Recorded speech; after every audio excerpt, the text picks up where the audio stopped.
Good morning. Good morning, Ms. Hassim. Morning, Chair. Chair, General Khumalo is ready to continue his evidence today. Thank you.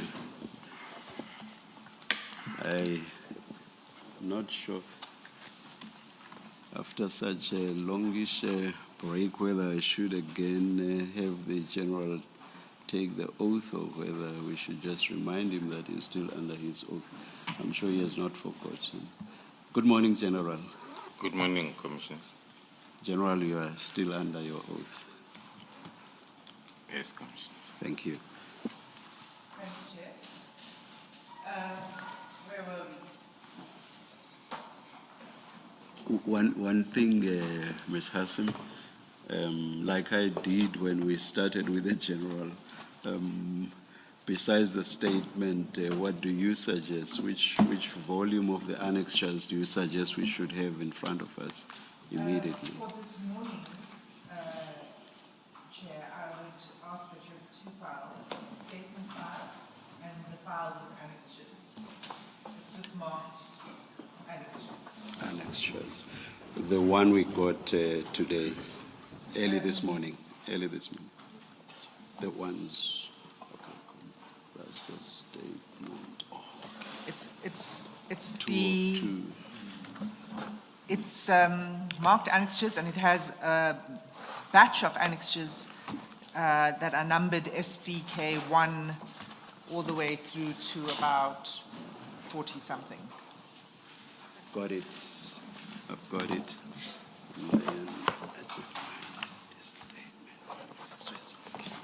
I've got both. You've got both. Thank you, Chair.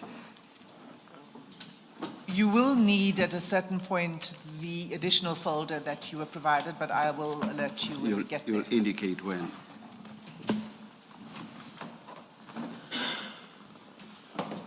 Thank you, General Khumalo. Before we were rudely interrupted, we were about halfway through almost of your written statement. We'd stopped just as you had begun dealing with WhatsApp conversations that were retrieved from Mr. Matlala's phone. That evidence has now been covered by Witness X, so we need not cover that ground again. So can I ask you then to turn to page 39 of your statement? And the heading of this section is the events leading to the Gauteng counterintelligence operation and further evidence of infiltration of the criminal justice system. Is that right? Yeah. You've got that. So when I look at paragraphs 89 to 92, it seems to me that it's quite pivotal, this event that you begin to speak about here, which is the assassination in Vereniging. It seems to be a pivotal moment in the investigation of criminal syndicates. Do you agree? Yes, I do agree, Commissioners. And can you explain to the Commission why that is? Thank you, Commissioners. As I explained during my first part of my testimony, that my involvement in this operation was and is still twofold. I am the Divisional Commissioner of Crime Intelligence, which is responsible for the Gauteng counterintelligence ops or operation. And I am also the project leader of the political killings task team that played a role in the Gauteng counterintelligence operation. The main part of my testimony under this part or today will be through my role as the Divisional Commissioner of Crime Intelligence, as I'll be talking mostly on the on these Gauteng counterintelligence operations. This is the operation that served as a catalyst of the whole discussion of my testimony, as evidence has been laid before, that it was as a result of a hit or the murder of Mr. Armand Swart, who was an employee of a Q-Tech company in Vereeniging. According to our investigation, that was a mistaken identity. He was not the intended target, but that is where the whole investigation started, the whole investigation that led to the registration of a counterintelligence project under Gauteng Province of Office of Crime Intelligence. It is this investigation that led then to the arrest of Mr. Molefe later on, after the initial arrest of the hitmen that were arrested hours before the murder of Mr. Swart. Later on, as the investigation was... You mean hours after? You said hours before. Hours after the murder of Mr. Swart, the hitmen were arrested and the firearms were confiscated that were suspectedly by then used in the commission of that crime. The further investigation then, by then, this was just a Gauteng organized crime investigation when the hitmen were arrested. Then as then the investigation progressed, that is when then later on Mr. Molefe as well as Mr. Matlala on other related cases. But maybe if I may first confirm that it is Mr. Molefe who was then charged with the killing of Mr. Armand Swart.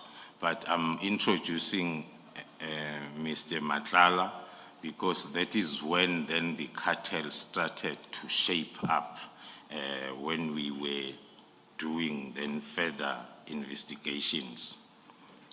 So is it correct, if I understand your statement, written statement correctly, it's this investigation and your involvement in this investigation that led you to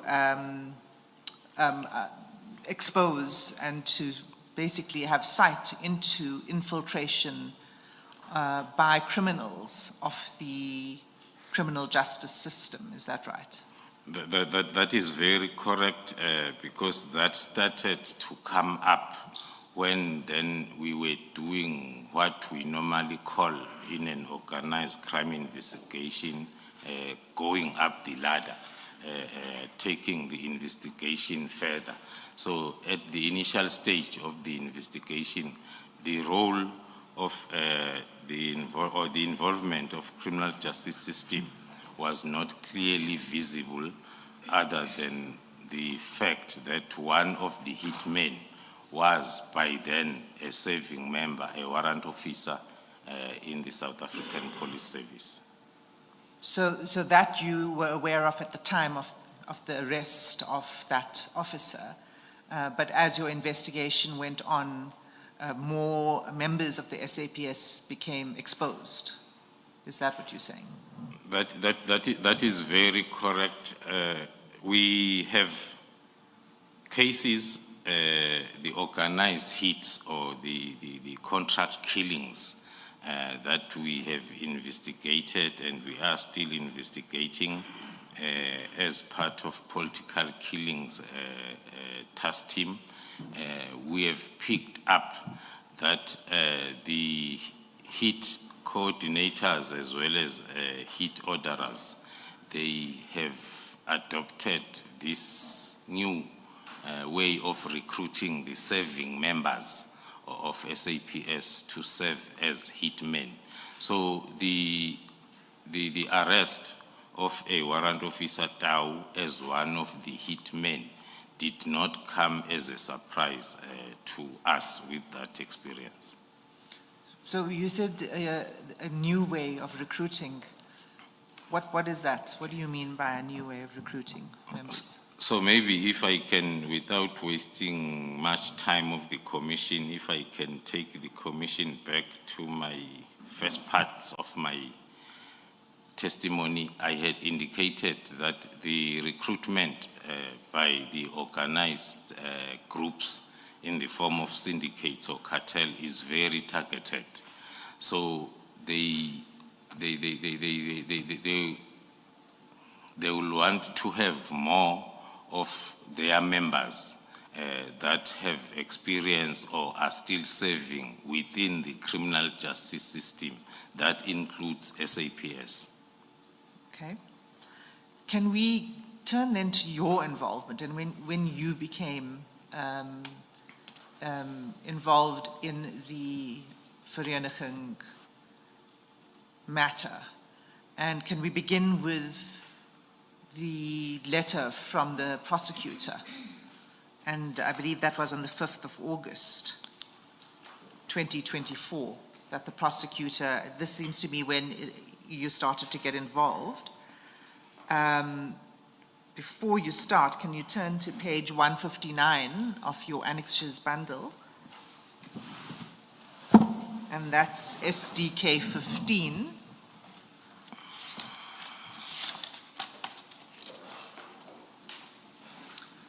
SDK 15, page 159. Introduce another subject of our further discussion that is contained in paragraph 91 of my statement, introducing another parallel investigation that came as an instruction from the National Commissioner for the same team that we were putting together, also to investigate that case involving the kidnapping of a prominent businessman, Jerry Boshoga. So as the project or this Gauteng counter-intelligence operation was moving on, yes, it started with Aman Swart case, but then it was soon after that joined by this investigation of this kidnapping case. I'm introducing it because I'll be talking more about it as I move on with my testimony. But then going back to the annexure on page 59, that is dated the 5th of August, 2024. Just for purposes of the transcript, 159. You said 59. Excuse me, Commissioner, page 159. Thank you.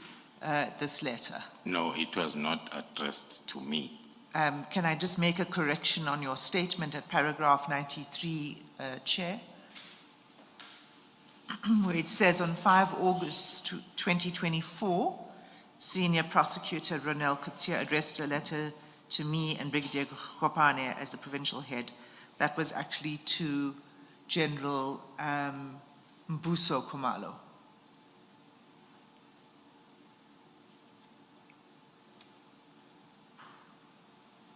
Indeed, Commissioners, that is correct. I'm not sure whether it's an omission or it's a typo or it's a mistaken identity. Or a ballistics typo. We have that as Khumalo's, that we are confused sometimes, and the statement it's written, or it reads like the letter was addressed to me, followed by Brigadier Khopane, whereas the Khumalo, that is one of the addressees, is Major General Mpofu-Walsh, who is the Deputy Provincial Commissioner, Gauteng Crime Detection. Thank you. So what was the purpose of this letter? The purpose of the letter was for the senior state prosecutor to share, firstly, to share with the management of South African police at all levels regarding the risks that the investigating officers were facing in terms of their safety as a result of this case that they were investigating and the senior state prosecutor was prosecuting. So the letter is listing the reasons that made the senior state prosecutor to believe that the lives of the investigating officers were at risk. So it was recommending or requesting an agent assistance by powers that be at provincial as well as national level to ensure that proper measures are put in place to protect both the investigation as well as the investigating officers. Thank you. Perhaps you could read paragraph 16 of the prosecutor's letter, bearing in mind that it refers to witness A and B. Reading Paragraph 16, yes. Reading paragraph 16 on record, it reads, you are requested to urgently arrange for the safeguarding of especially witness A and B. There is a real danger that their lives are in extreme danger, and these organized criminals will do everything in their ability to try and destroy evidence against them and or to seriously derail the trial. It has just now become so much easier with Tau, referring to the former warrant officer who was part of the arrested hitmen, having unlimited access to technology and his syndicate friends and family. And to be clear for the record, witness A and B that you referred to are the two witnesses who have given evidence in this commission. That is correct. During my testimony, commissioners, I will be referring to them either as investigating officers or as witness A and B. Thank you. So after this letter is sent by the prosecutor, at paragraph 97, you say that on 8 August, Colonel Ntuli was instructed to conduct a threat and risk assessment. Can you first begin by explaining who Colonel Ntuli is and who issued that instruction? Thank you, Commissioners. The normal standard operational procedure back to the addressees where the letter was sent to, there is no reflection of anyone who is within crime intelligence. So the requester will send the letter to the immediate commander of the member or the members involved, as well as the provincial and national top management. So in this case, after the letter was received by the provincial commissioner Gauteng, he then channeled it to the provincial head of crime intelligence in Gauteng province, which is Major General Likalakala, who then assigned that investigation of this threat and risk to a Colonel Ntuli, who is the commander of counterintelligence investigations within Gauteng province, who was then instructed by not one of the addressees, but by the Major General Likalakala, the provincial head of crime intelligence, to conduct that investigation. What does that investigation involve? Without maybe exposing the whole methodology, which is mostly of covert nature, I will say it looks at the individual as well as the all types of security around an individual or a subject of investigation, starting from where the individual lives to where the individual works and to the lifestyle itself, as well as all other people that are interacting with the subject of investigation. It's a process where after all those are identified and the information collected, there will be a thorough analysis that will be checking the facts collected against the threats and vulnerabilities as identified then from the requester to determine the likelihood of that, because by that time it is looked at as a potential risk. That analysis will be done then to determine the likelihood or the unlikelihood of that potential risk then to materialize. That is what, in short, in brief, the process is all about. Thank you, General. And so what was the finding of this particular investigation, threat and risk assessment? The finding of this whole investigation on the threat and risk assessment against the investigators on this case was found to be, the risk level was found to be high, which is the highest level of risk assessment.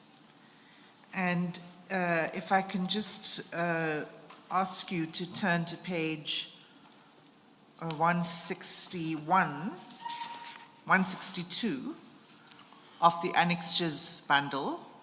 So that's SDK 16. 162. Is this the affidavit by the colonel who did the TRA? That is correct, Commissioners. It happened that during a bail application of one of the accused, the need came for the threat and risk assessment that was done to be used or included then in the state case. But then because the threat and risk assessment report itself, it's a classified document with all the details that would not want it to be made public, then the decision was taken that the Colonel Ntuli, who was doing the physical threat and risk assessment, submits the statement that confirms without details the threat and risk assessment that he conducted. So when did he conclude his TRA? When was it signed? The threat and risk assessment itself was concluded during August, and it was signed off on the 16th of August. So the fact that this affidavit was signed on the 17th of May 2025 is not a reflection of when the TRA was conducted, but because this was for the purposes of the bail application, it was at a later date. Yes, Commissioners, that's what I was explaining, that the affidavit was done way after the threat and risk assessment was concluded. It was just meant for bail opposition. Thanks. So, General, the next two paragraphs summarize what witnesses A and B were to come and provide evidence onto this commission, and we don't need to traverse that. It's there in your statement, and the witnesses have now testified. Can we please go to paragraph 101 of your statement, because this is where you say, this is where you became involved. After the threat and risk assessment was concluded, you were approached for assistance. Can you explain that, please? Who approached you and when? Thank you, Commissioners.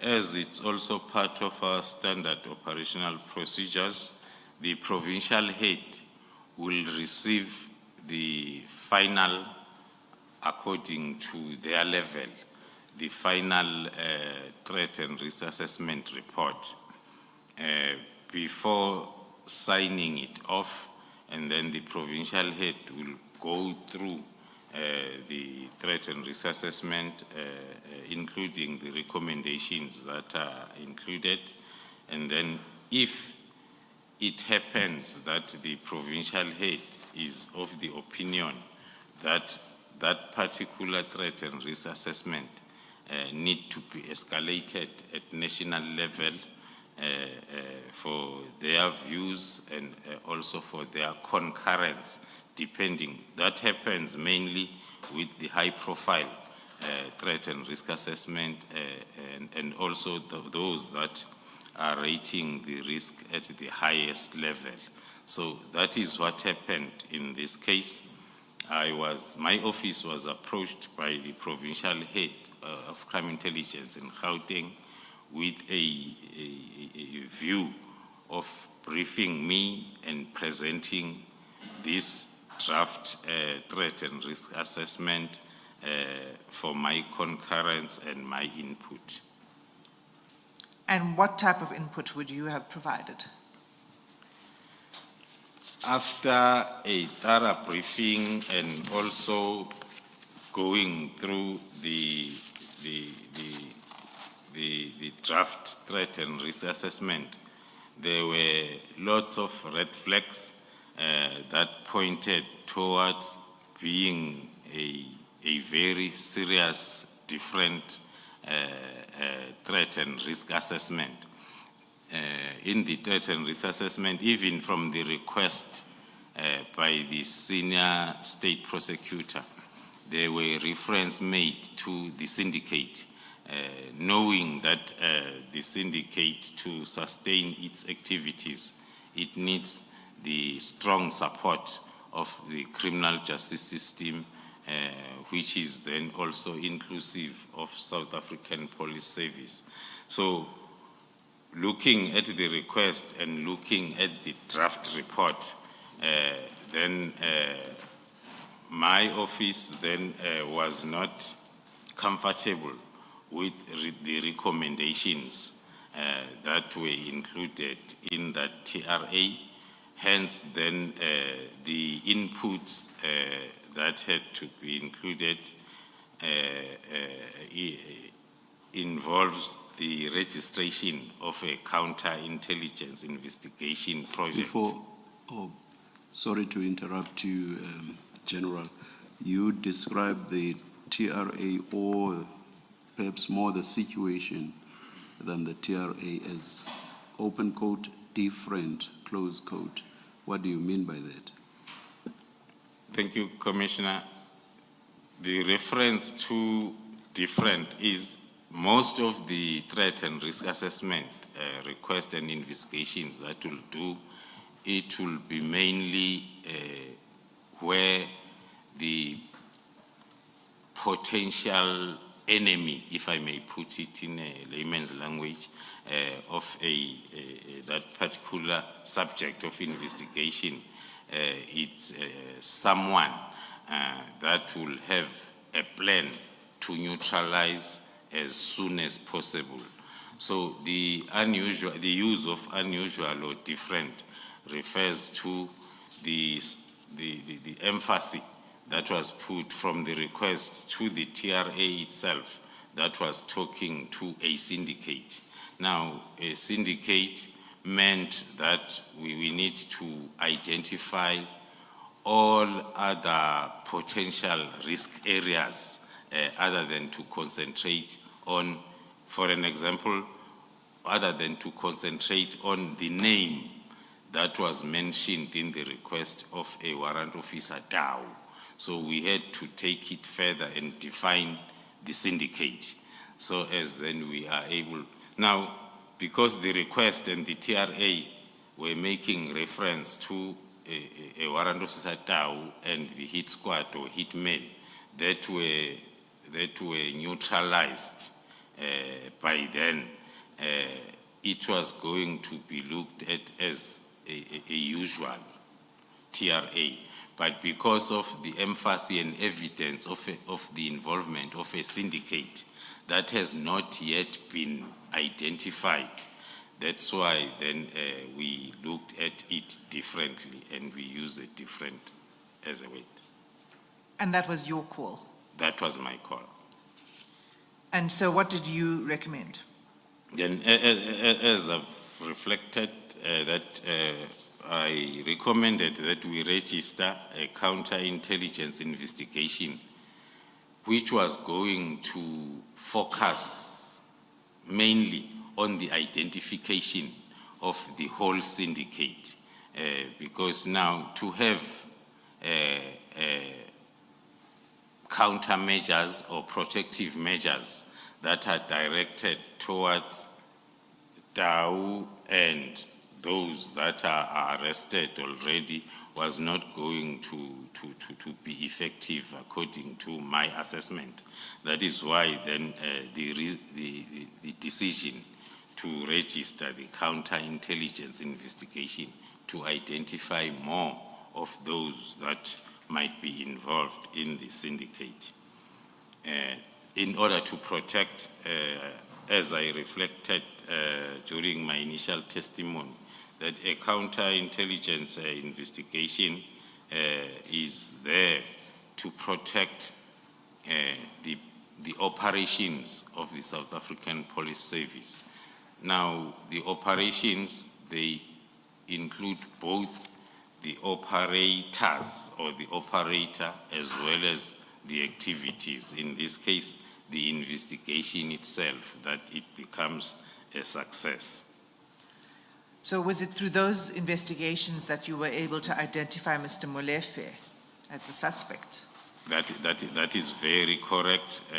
It was through the counterintelligence investigation that was now, maybe before I get straight to the answer of the question by the senior counsel, let me explain the second most important recommendation that I had included in the initial draft TRA presented to me by the provincial head of crime intelligence, Gauteng. We also recommended that after the counterintelligence investigation is registered, because we registered it as a project, after it has been registered, it had to be meshed with the Gauteng organized crime investigation. That was as a result of that, the TRA was as a result of, because it was going to feed the investigation itself. That was the birth of now what we have been referring to in this commission as Gauteng Organized Crime Investigation, GCI Ops, which is the combination of both counterintelligence investigations and organized crime investigation of Gauteng. Thank you, General. I'm sorry to interrupt your evidence, but Chair, it's come to my attention that some of the annexures and contents of the witness's statement is being projected in public. I wasn't aware because it doesn't come up on the screens in front of me at all. But as a result, information that should not be public is being made public. And may I ask that there's no projection unless I request it. May we take an adjournment, a brief adjournment, and I would like for us to meet the people who do the projection outside immediately, please. I'd appreciate that. Thank you, Let's Chair. adjourn. Yes, Ms. Hassim. Thank you, Chair. General, so we left off, you were describing that it was at this point that you set up the GCI ops. So just to recap, and correct me if I'm wrong, that comprises the counterintelligence investigation together with the organized crime team and the investigations in Gauteng, yes. Is that right? Yes, that is correct, Commissioners. And maybe to add that once the operation reaches that level, before the registration, because now it was the combination of both the counterintelligence investigations coordinated at the divisional level, which is national office, and the investigation was at a lower level, provincial office, the organized crime investigation. So when you are in that situation, that's when then before you marry the two, then you brief the National Commissioner, because now he's the one also in charge of all provinces and divisions. And it's at this point that you request for members of the PKTT to be seconded to this operation. Is that right? That is correct, Commissioners. As I reminded the Commission that I was and still playing the dual role of both the project leader of PKTT as well as the Divisional Commissioner of Income Intelligence. So when then the GCI Ops was born, one of the shortcomings that we identified was firstly the approach itself. The investigation was following what I referred to, and I will still refer to it as traditional way of investigating, which is not suitable to investigate organized crime. So we had to then have a discussion with the provincial commissioner of where the PKTT is operating in the form of requesting the support. Because it was clear, because already some of the cartel members had been identified. Now, for that type of investigation, we needed to switch from the traditional way of investigation to the organized crime investigation, which I referred to as analysis-driven and prosecutorial-led investigation. Hence, then, beginning of November, we started those discussions and we agreed with the Provincial Commissioner KZN that we are going to request the analysts, all types of analysts. Let me pause you just for a moment, General. When you say we had those discussions and we decided, who do you mean by we? I'm referring to myself as the custodian of GCI Ops as well as the project leader of the PKTT with the Provincial Commissioner of KwaZulu-Natal where PKTT is based. Okay, so you were discussing this with Lieutenant General Mkhwanazi? That is correct, Commissioners. Okay, continue, I interrupted. And then the first batch, or the batch of the experts that we had to assign to the GCI Ops from the PKTT were, as I've said, mainly experts. We had to get a ballistic expert because from the information gathered, it was clear that it will be another investigation support that the team will need. We also requested the digital forensic analyst who then was going to assist in the form of, because the organized crime, it involves lots of gadgets that we are using on our daily lives. We also needed the call data analyst specialist because of the communication that needed then to be analyzed and be used as evidence. We also had to request 3 times crime scene investigators. By that time, it was clear from the information collected that there are lots of other crime scenes that might be needed the team to zoom into. Hence, then the crime scene experts had to be 3, so as then they are able to cover all those identified crime scenes. And it also had a lot to do with the reconstruction, because they were not fresh crime scenes. So it needed experts then that can be able to do the backdating of crime scene management to try and create the picture as to what happened 2 years ago in this particular place. Hence, then we had to request 3 of them. We also had to request the operational analyst. The operational analyst is the one that is collecting all the reports from different analysts and put them together to paint one picture.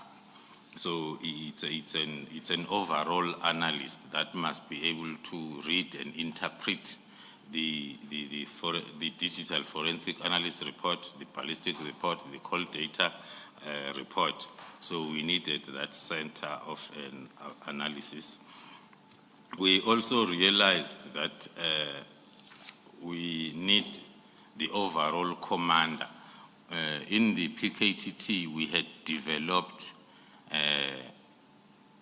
suitable commanders that are able to understand all the different work that is done by experts.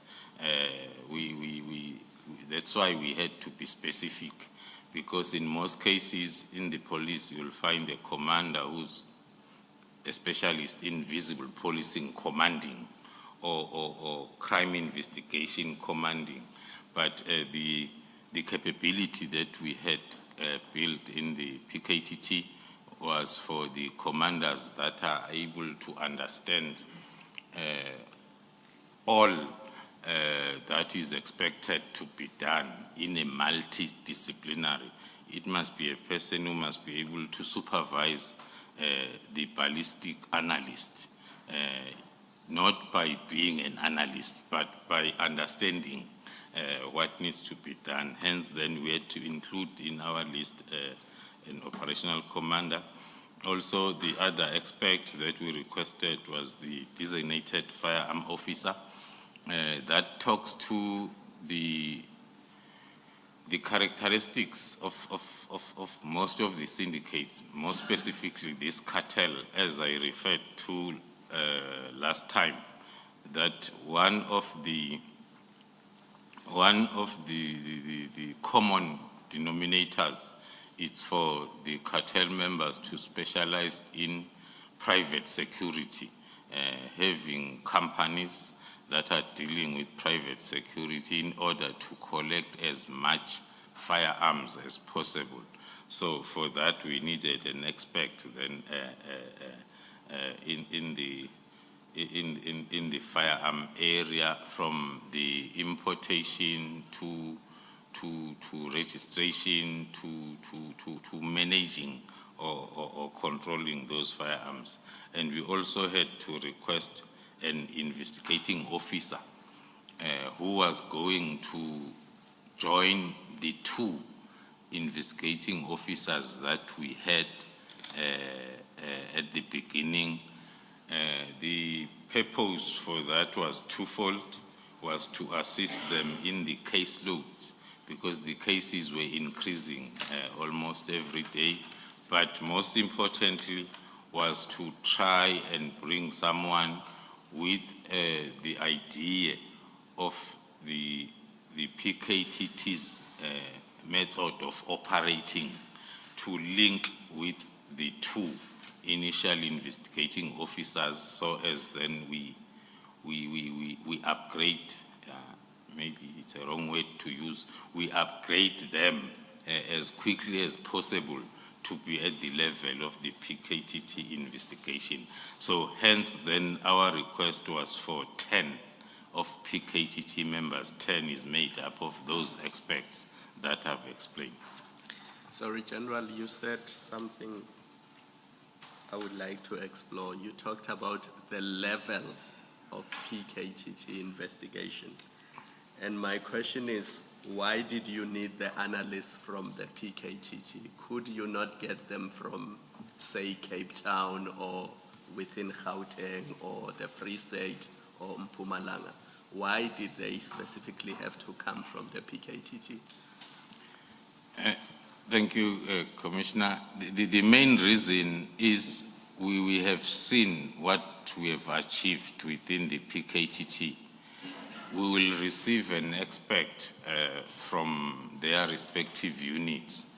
Yes, there will be experts, but there will be lots of other areas that will have to work on to make them, to improve on their fields of expertise. The first one being, in the PKTT, we prioritize accountability at all levels, that you have to account for whatever that you are doing, which is normally lacking at unit or station level. And also, the other difference is, as specialists are operating within their fields, they only see themselves and what they have to do. There is no link where you link the different aspects, so as then they can give you the desired results. And maybe to add, the other reason is the turnaround time of whatever that is happening in the PKTT. We have made it such that it's far much better than the normal SAPS units or stations are operating. Thank you, Commissioner. Can you give us a practical example of this turnaround time that you refer to? What would be the difference in the PKTT versus what you say is not the same in the normal SAPS units? Yeah, maybe so as I don't make the work of the Commission difficult, I'll quote on one of the evidence that has been led here, which is the ballistic analysis. We put it such that the ballistic experts must understand that he or she is playing a supportive role of the investigation. The more time you spend on producing the report, you are delaying the investigator. So now, because each and every investigation has got a plan, so the physical worker, the investigating officer, would not want then to miss the targets and the timelines because of a particular specialist that is that is bringing his or her own turnaround time.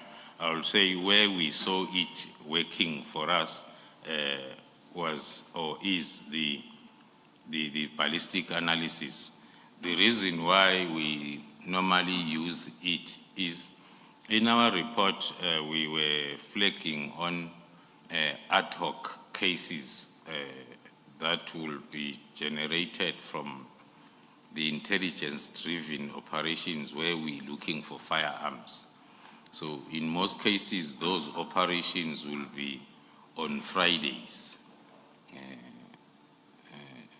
during the proper time, but on Fridays.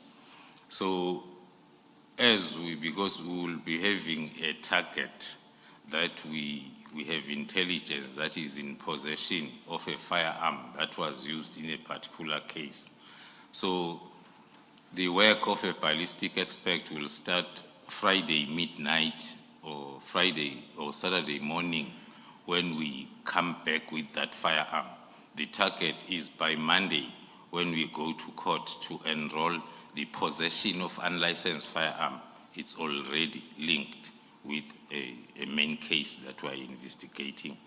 But all the turnaround times are made shorter because they have to fit the investigation plan, whether it's called data analyst. If the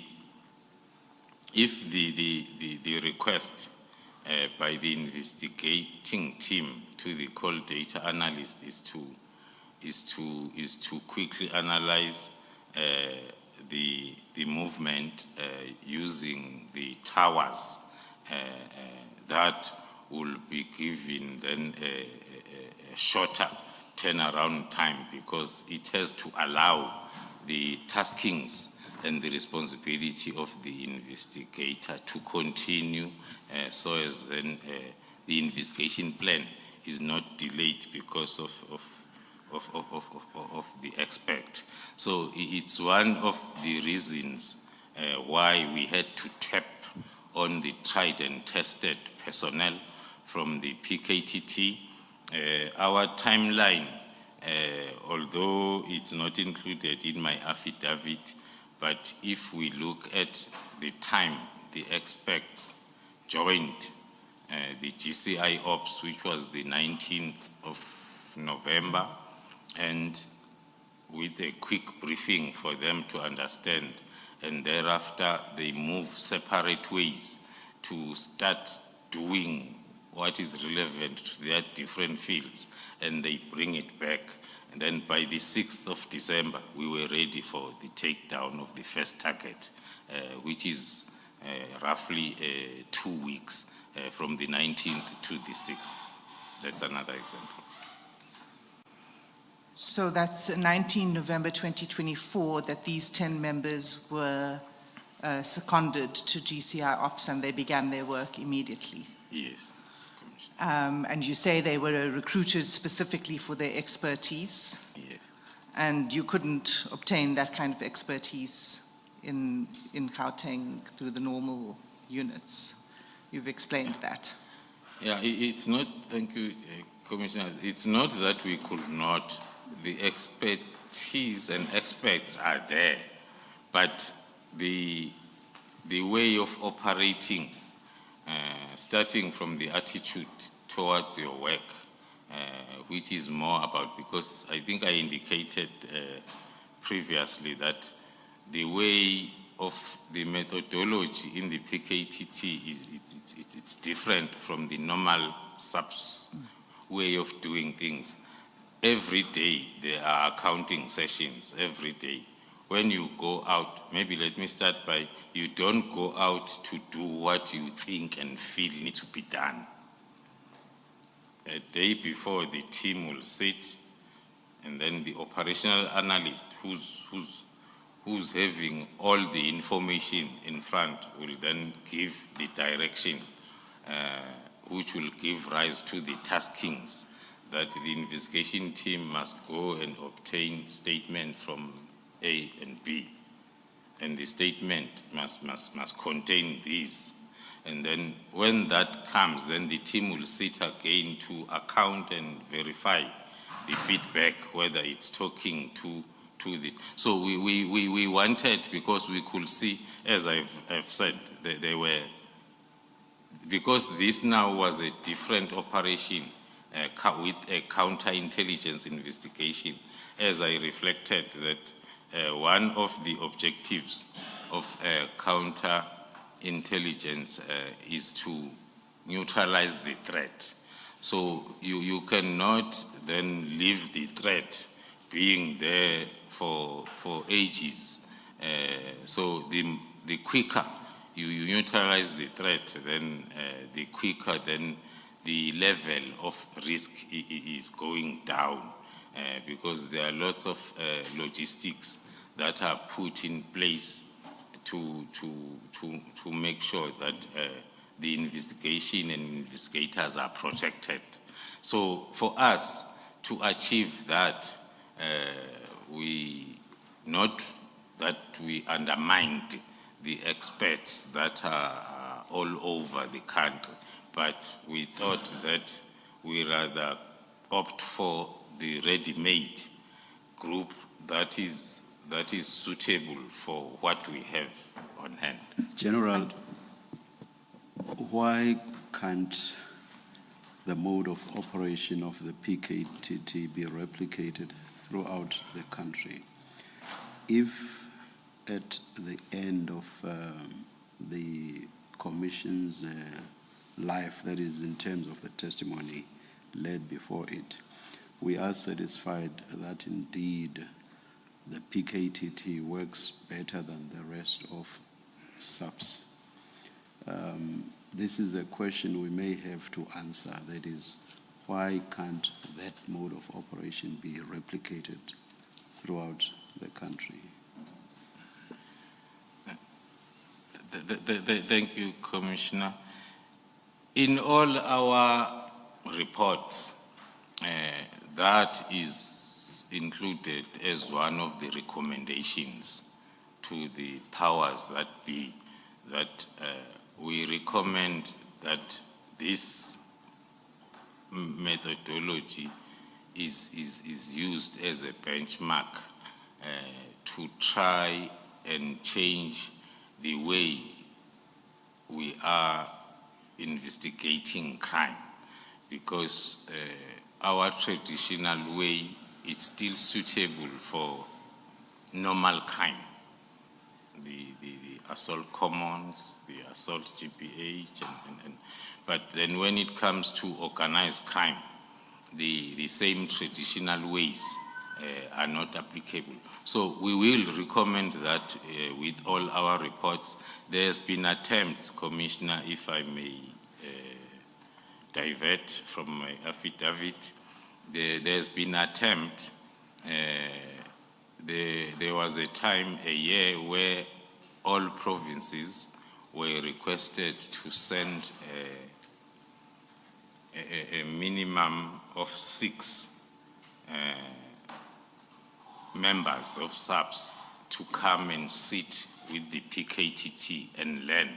So we will have classes at night, and then during the day, we send them out with the teams for practicals.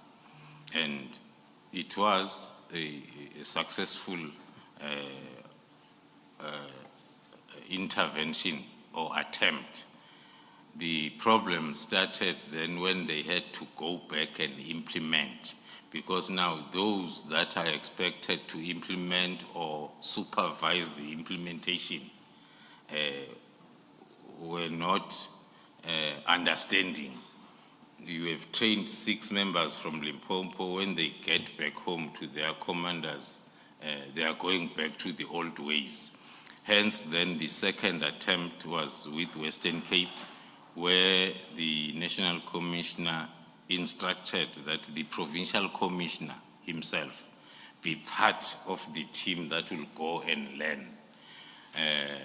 One can say that showed some positive results because now the man in charge of the province has got that understanding to implement.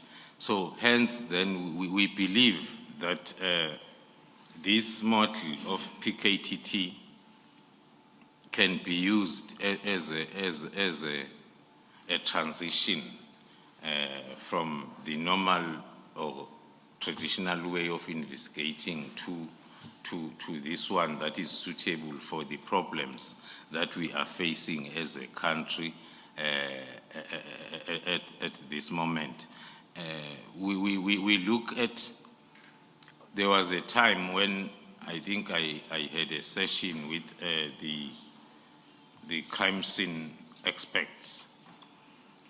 Then the first question of the PKTT, the first question I asked as to how many are you countrywide?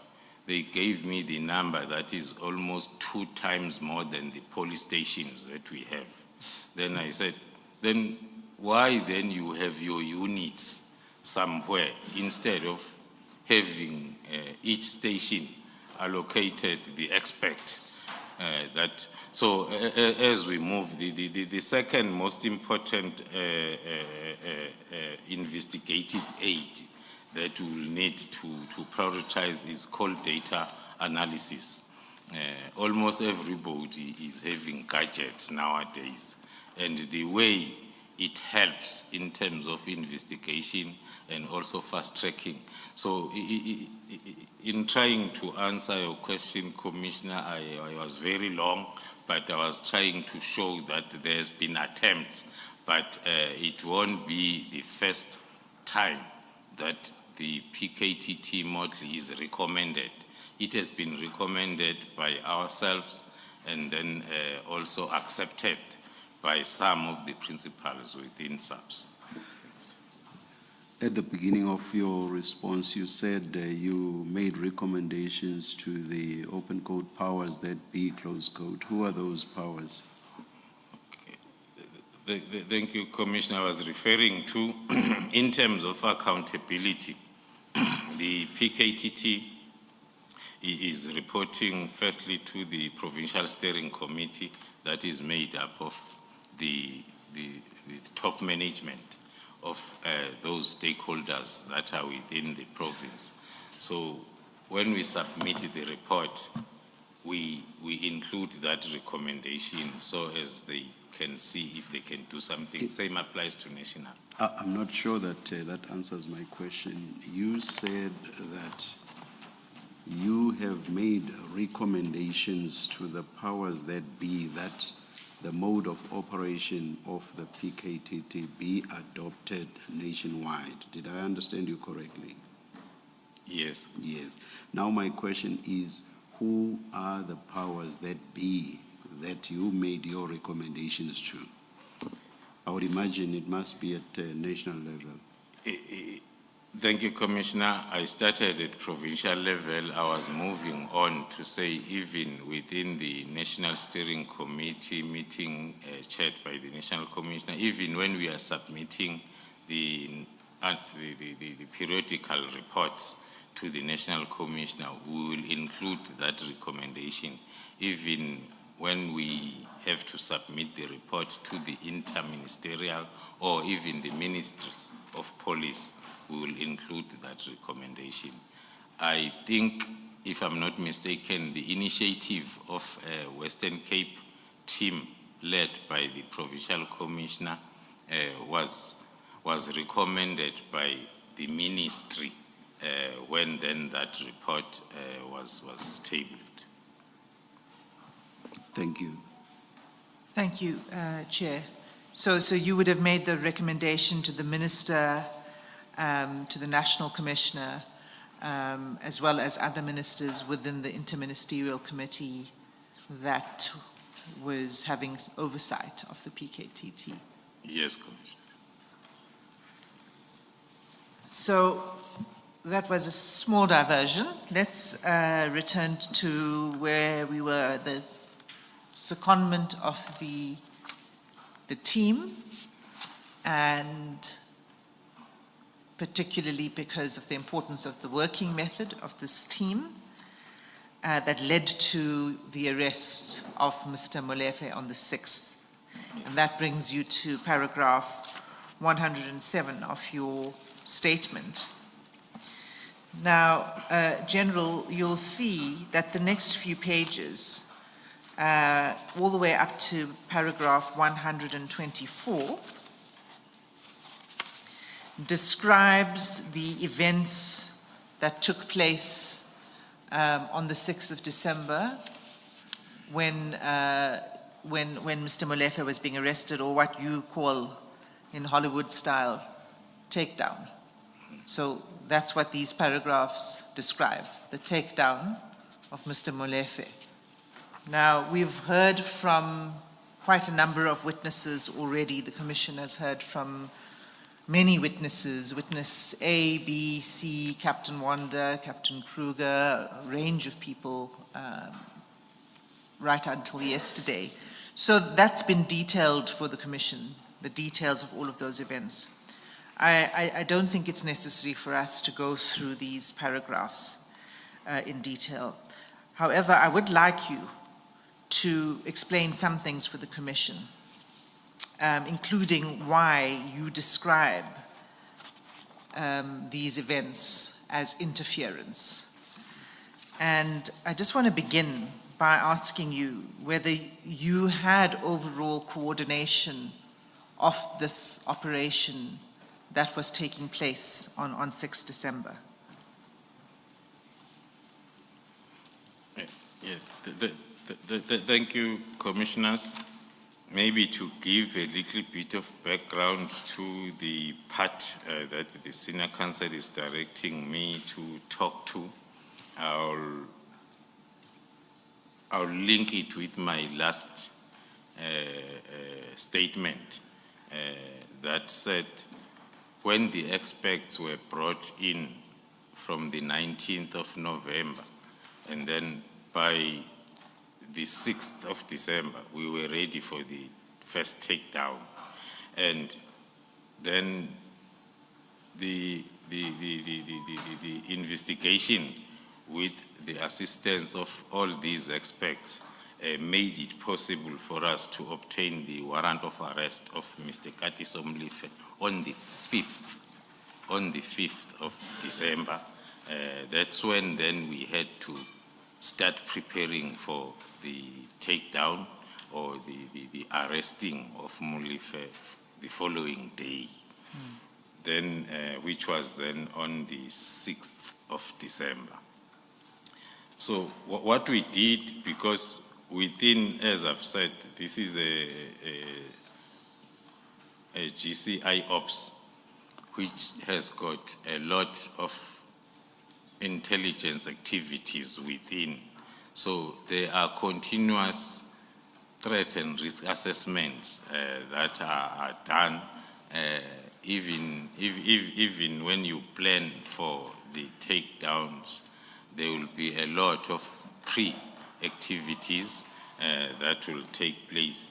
Hence, then, maybe before I get to the 6th, I must reflect that and remind the commissioners that we had carried also that kidnapping case or investigation that was assigned to the team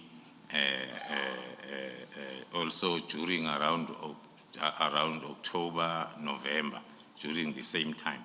So we had collected a lot of intelligence and information that needed us to conduct then the search and questioning of a suspected person involved.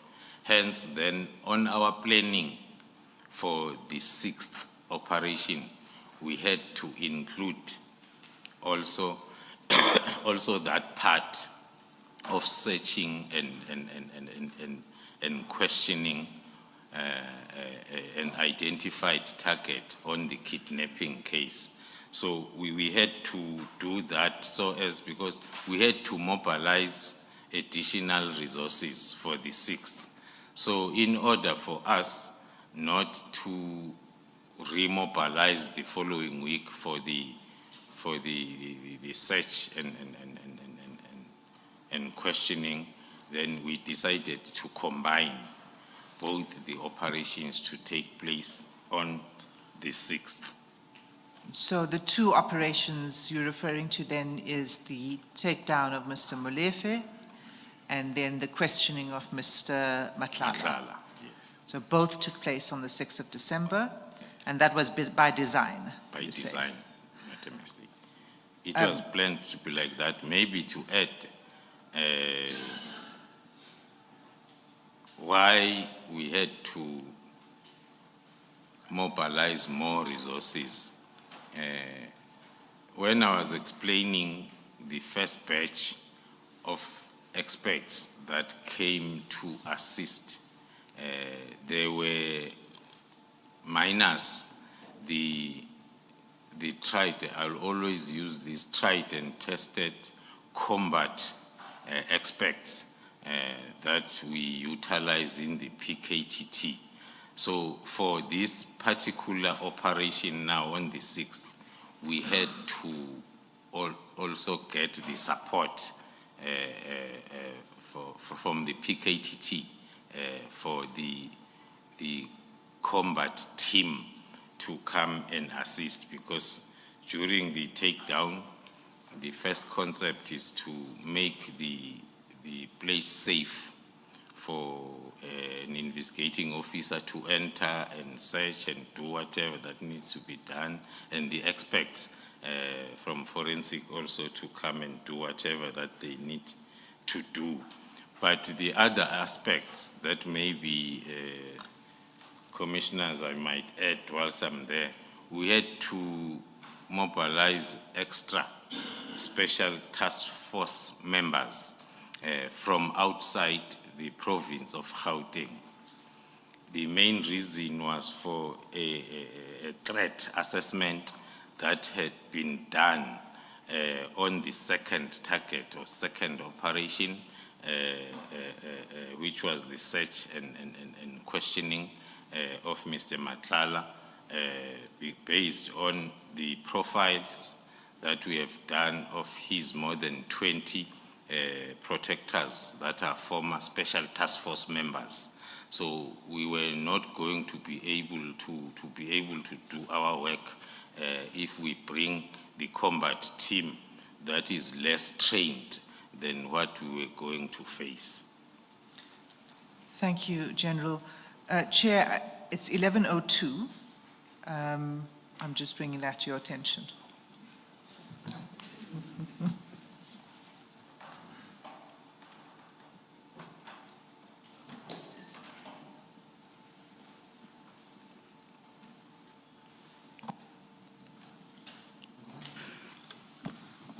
I hope those watching did not see me shaking my head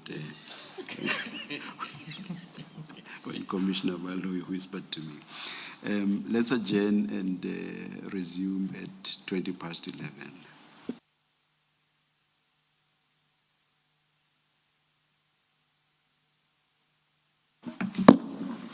Yes, Mr. Sim.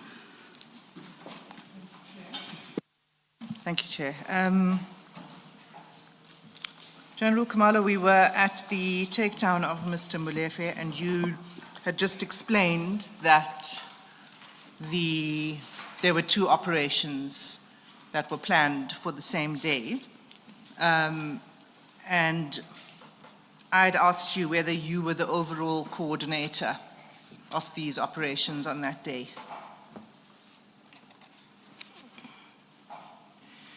Yes, that is correct, Commissioners. I was the overall coordinator of both operations on the day. As I mentioned, the reasons why we had to combine the two.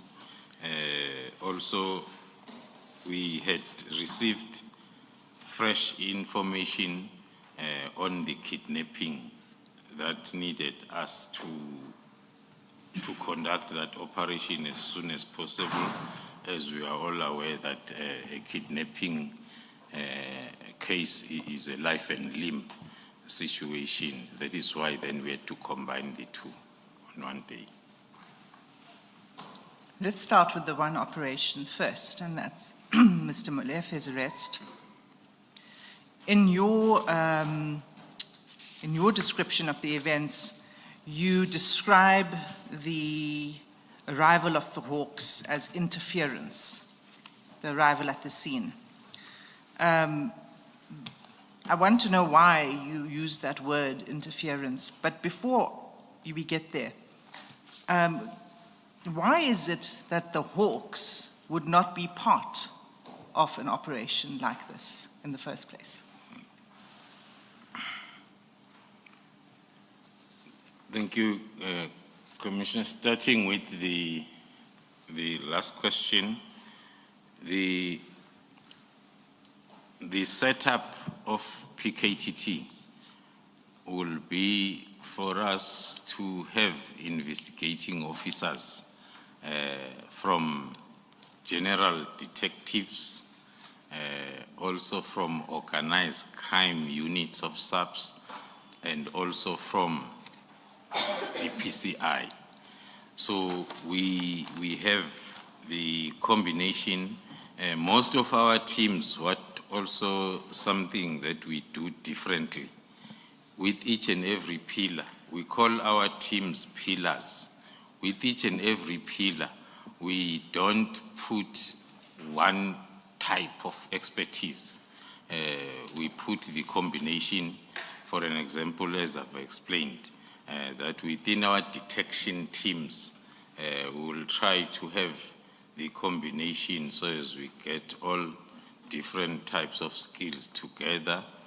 When it comes to pillar one, which is the intelligence collection, we will go as far as calling up what is referred to as public order policing information officers. Also, the national intervention units, they have information officers. Also, the tracking teams within detectives, they are dealing with the collection of information. Also, within crime intelligence. So our combination of a pillar is not made up of one specific expertise. We try to combine so as within a team we can get all the expertise that we need. So for this particular operation, not to include the DPCI as mandated to deal with organized crime, it was because of the background, as I've explained, that it's stemming from the Gauteng Organized Crime Investigation Unit, which because of a TRA and other reasons and processes, it had to be combined with counterintelligence investigations. We do, as crime intelligence, we work on projects. Each and every project that we register will have the investigative capacity. So within a project team, there will be crime intelligence operatives together with organized crime 2 or 3 detectives that are working with our team on each and every project. So under normal way of operating, we do work with organized crime and DPCI in our crime intelligence projects, but it's not the normal policing methodology. It's only for now done, even it's done like that, but we still have lots of challenges because of that sense of ownership of where you belong. But that is the ideal situation. But on this specific operation, we opted to use the tried and tested team that is used to this methodology. Okay, Hassan, I'm not sure if you are leaving this point. The question I have is, General, how do you ensure that PKTT or GCI Ops and Hawks are not investigating the same subject and therefore do not execute a takedown, parallel takedowns on the same day, and therefore your paths cross and it results in unfortunate misunderstandings? In other words, do you communicate with the likes of the Hawks and other divisions of SAPS when you are executing operations to avoid misunderstandings? That's on one version of what we've heard. And the other extreme is, of course, that it was interference. But how do you ensure that those misunderstandings do not happen? Without maybe falling into a trap of compromising the operation, but at my level and other senior officers, we sit with organized crime and DPCI in the normal OCTA meetings where all the projects are discussed and the targets. So as and when the investigations are discussed, then that's where we are able to pick up that there might be parallel investigation, and based on the threat. If, for instance, in one of our projects, some of our targets are from DPCI and they are dealing with the same project, so we'll try to avoid compromising that project by not working together, but discussions, persuasions that it's either it becomes the crime intelligence project.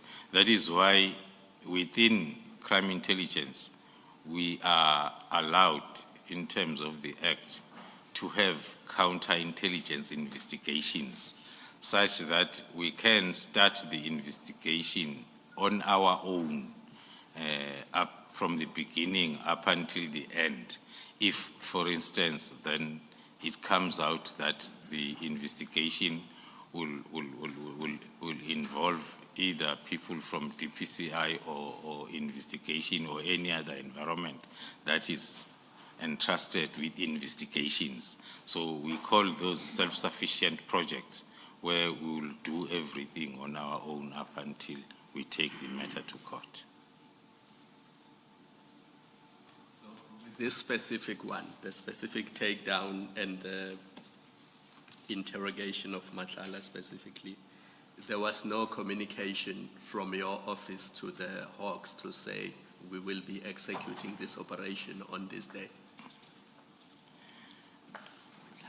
It's one of the, thank you, Commissioner. It's one of those operations where we had to safeguard, because during our investigation and intelligence collection, we had picked up that there might be those individuals from DPCI environment that are involved. So we did not have that discussion with the environment, with DPCI on this specific one. Thank you. What do you mean by involved? Thank you, Commissioner.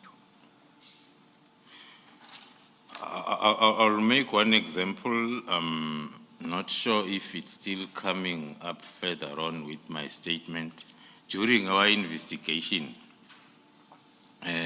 it came out that there is an individual, a Zungu, that is from Toms of DPCI, that is working with the cartel. Now, and other pieces of information that will point towards that direction. So even before the takedown, we had that red flag that we need to protect this investigation against DPCI, if I may put it.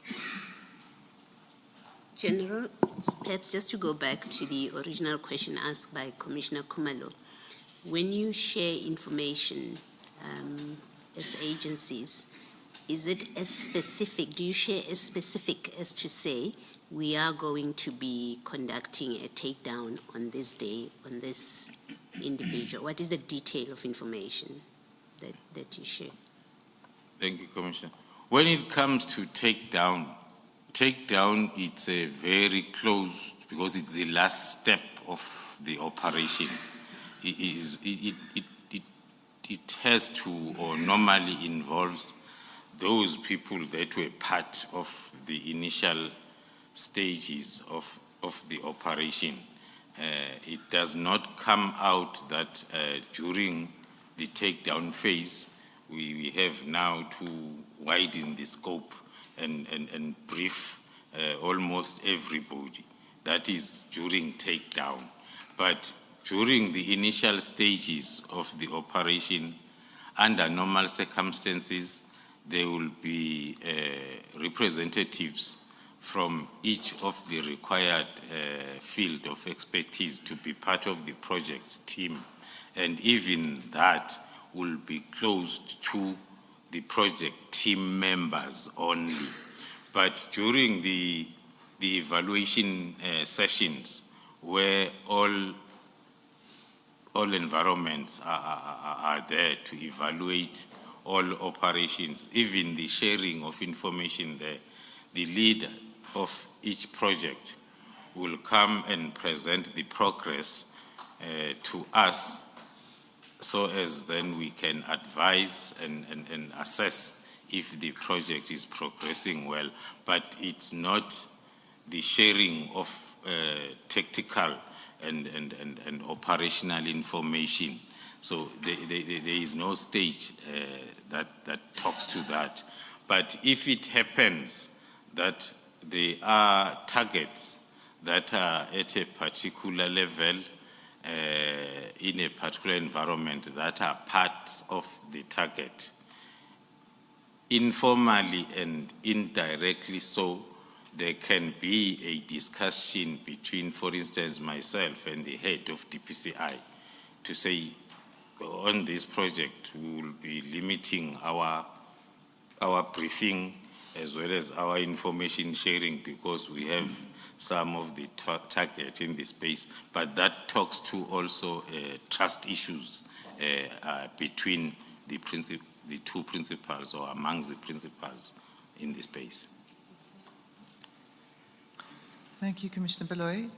If I can just continue with this just a little further, because you referred to a captain from Tom's, who you said was working with the criminal syndicate. And my question is, when you get this information, you're informed that there is a member of the, well, whether it's whoever the member is, member of this police service, who is implicated in this. Do you report that? Do you investigate it? What happens? What happened to this person, Captain Zungu, for example? Thank you, Commissioners. The stages of intelligence processing, they will start with the receiving of information, which is not intelligence yet. And then it will be put through the process then of confirming it, involving the profiles, the lifestyle audit, and other unconventional methods of intelligence processing. That will take you to the stage where then you decide that we need to launch now a fully fledged investigation on this particular subject. So in this example that I've cited, we had received information which was still in the process of being, and it was not far away from the takedown date. As then the takedown came, and then it passed, and then we continued with investigation. And then during the raid and the confiscation of a cell phone from Mr. Matlala on the 6th of July. The cell phone that we found there was having was having the particular individual, Captain Zungu, saved in the cell phone of Mr. Matlala and some calls, which was then a step up of the information that we had received prior.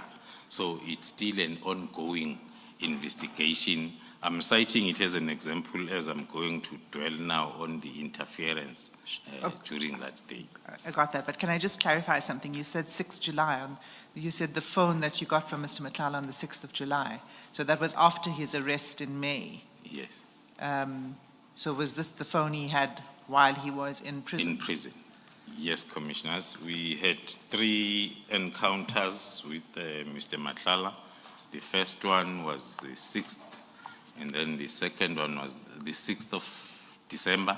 The second one was the 14th of May, and then this, at a small scale, an operation in prison was on the 6th of July. Thank you. So let's go back to the Hawks. My question was, first of all, were you getting briefed, getting progress updates of the operation on the day? Thank you, Chair. Thank you, Commissioners. As an overall, we use that term in our operations. For each and every operation, there will be an overall commander who will continuously get the situation reports and advise the operational commanders on the ground. I was receiving continuous situation reports throughout the operations, even the flyover of the helicopter. I was even receiving the video footages as it's happening.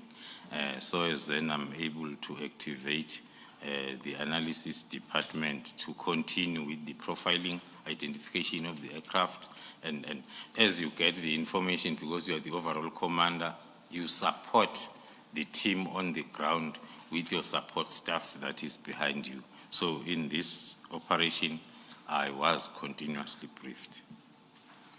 So we've, as the Commission's already heard evidence that there was a person who called the Hawks, who called the head of the Hawks at the time. Do you know the person who made this call? On the day of the takedown, we could not be able to identify, to identify the caller. But as the investigation was progressing, we managed then to narrow the scope towards the final identification of the caller, or as to the activation of the Hawks, either to be part of the operation against the lawful operation that we were conducting. Maybe to get to the... And who was that person?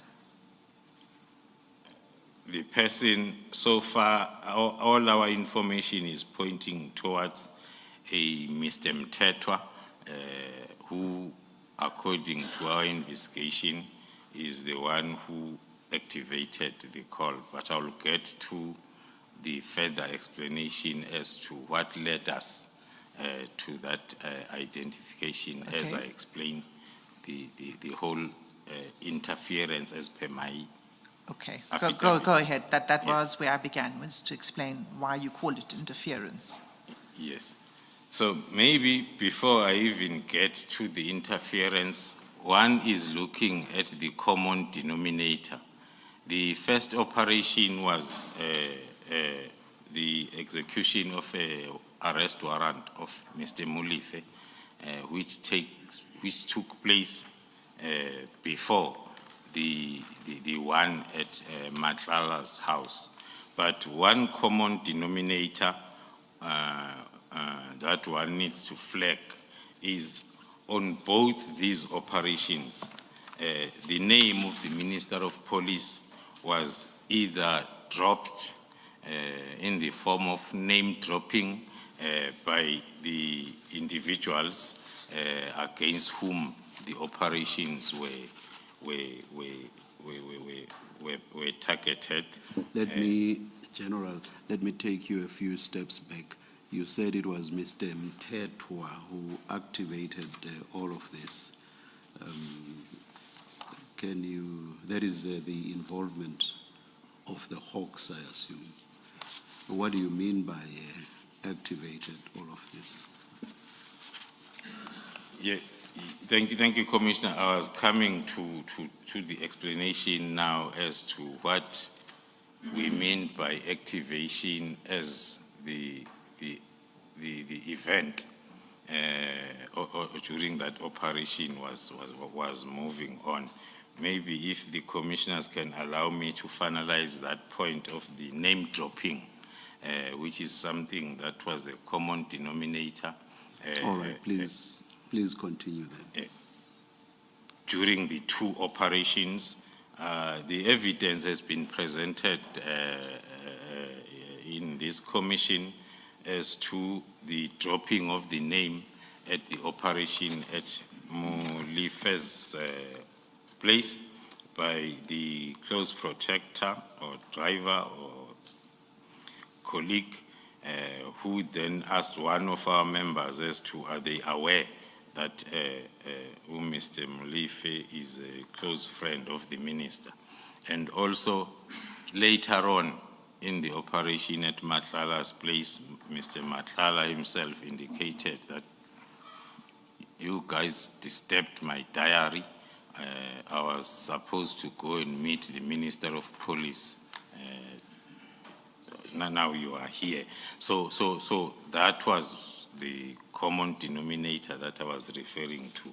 Now going then to the... And, sorry, General, just to clarify, that was the evidence of witness C. Yes, witness C. Thank you. Then going to the, between paragraph 112 and 124 of my statement, where we're looking at the so-called by even myself in my affidavit as interference. In my view now, this was a clear obstruction of justice and defeating the ends of justice by DPCI officers, JMPD officer Mohatle, and Sergeant Fanning Kosi of Detective Services in the office of the Lieutenant General Sbia at head office. I'll then unpack that what is referred to as interference in my affidavit, but my view is it's a clear obstruction of and defeating of justice. Starting with the events at Molefe's residence during the operation, of which then witness A and B, including Captain Wanda, they have presented in details.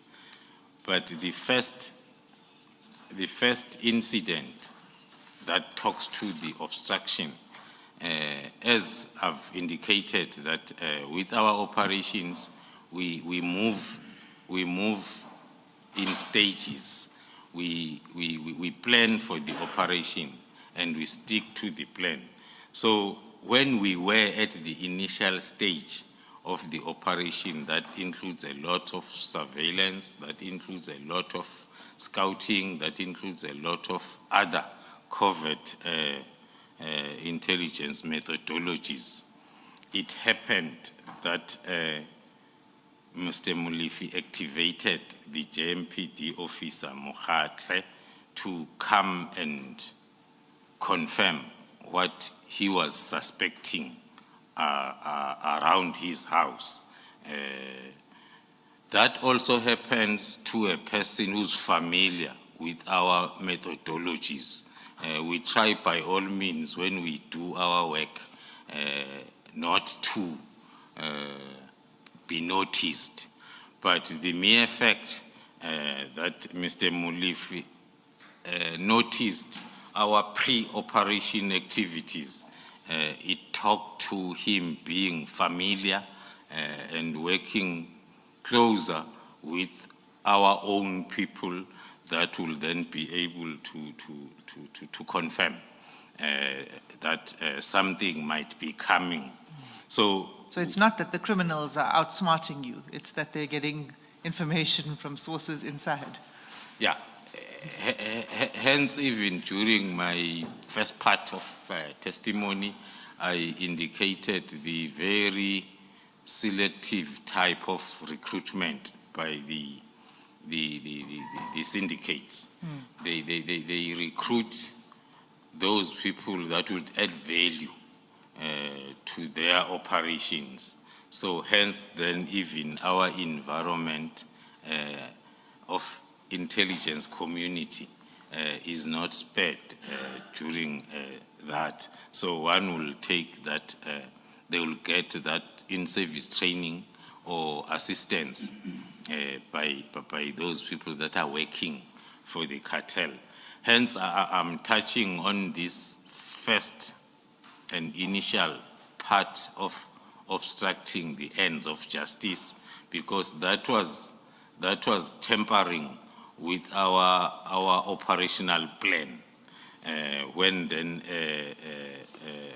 Mr. Mokhatle was activated to come and verify and confirm if indeed the activities in the vicinity were talking to the possible police operation, of which he successfully did and gave feedback to Mr. Molefe. So Mr. Molefe, when the operation started, phase 2, had already got the confirmation that the operation is on its way, because he happened then to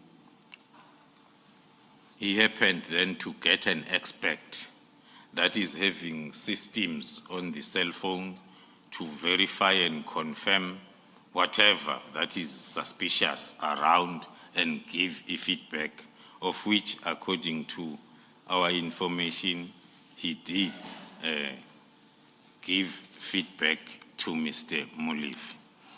And just for the record, Chair, the affidavit of Officer Mokhatle is contained in the annexures at SDK 22, page 196. And General Khumalo, you're familiar with that affidavit? Yes, I am, Commissioners. And what essentially does Officer Mokhatle say in that affidavit? Officer Mokhatle is confirming most, if not all, of what we have made up of his activities during that day, and the affidavit that we got from him assisted us to confirm most of the information that we had picked up, and also other affidavits that we collected then when we were doing that quick investigation, because, for instance, one outstanding thing might be in his affidavit, he is indicating that he was busy with his routine work around the area, but then the affidavits by his immediate supervisors he was off sick that day, not working. So after doing whatever that he did for Mr. Molefe and giving feedback, then he says he continued with his patrols that are irrelevant based on the affidavits by the immediate supervisors that we wanted them to confirm.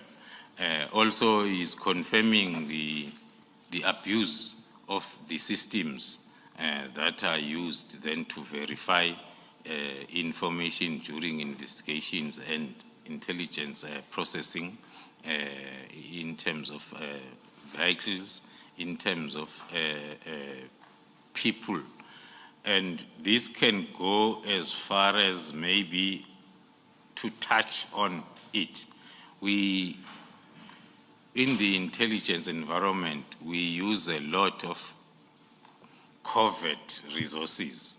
Now, for a person to be able to link a covert resource with police, it will need a person who's very knowledgeable as to how to go around and detect that, of which then Mr. Mokhatle successfully did. Okay, so just to close this, to confirm, Mr. Mokhatle said that he obtained the ownership of those vehicles outside Mr. Molefe's house, and that was the way in which he was assisting Mr. Molefe. Is that right? Yes. And he also confirms in his affidavit that he's very close to Mr. Molefe. Yes, that's correct, Commissioner. And then moving on to the point that I've touched a little bit, that talks to the information about a Zungu that we had received before the interference day, the 6th of December, which was during May 2024, way before the 6th of December, when then Major General Shibiri informed our witness A and B that the people that they were investigating are having lots of money and they are linked with officers from the tombs of the Hawks. And he specifically mentioned a Zungu. So that is the information that we received way before the 6th of December. Now we then package it where it belongs, and we processing it as we move along with the investigation. I am touching it at this stage, so as when I get to the high level, I take it that I won't have to dive deep in terms of the activities by Toms and Hawks on the 6th, because there is a lot of evidence that has been led here. That's right. I'm touching on this point, so as when I get to the high-level summary of what happened on the day, we link it with the information that we had received months before that talks to the Toms and the Hawks, that then informs my view of this not just being interference, but being the obstruction and defeating of justice. And we're going to end up with Mr. Mtetwa at some point there. Yes. Okay, continue. Then, so with that, then, from our side, that we were privy to the May information and other activities that we had already conducted after receiving that information in May, confirming, attempting to identify others, because the statement was the Mr. Molefe and the people that the team was investigating were linked with officers from Toms and Hawks with specific reference to Zungu.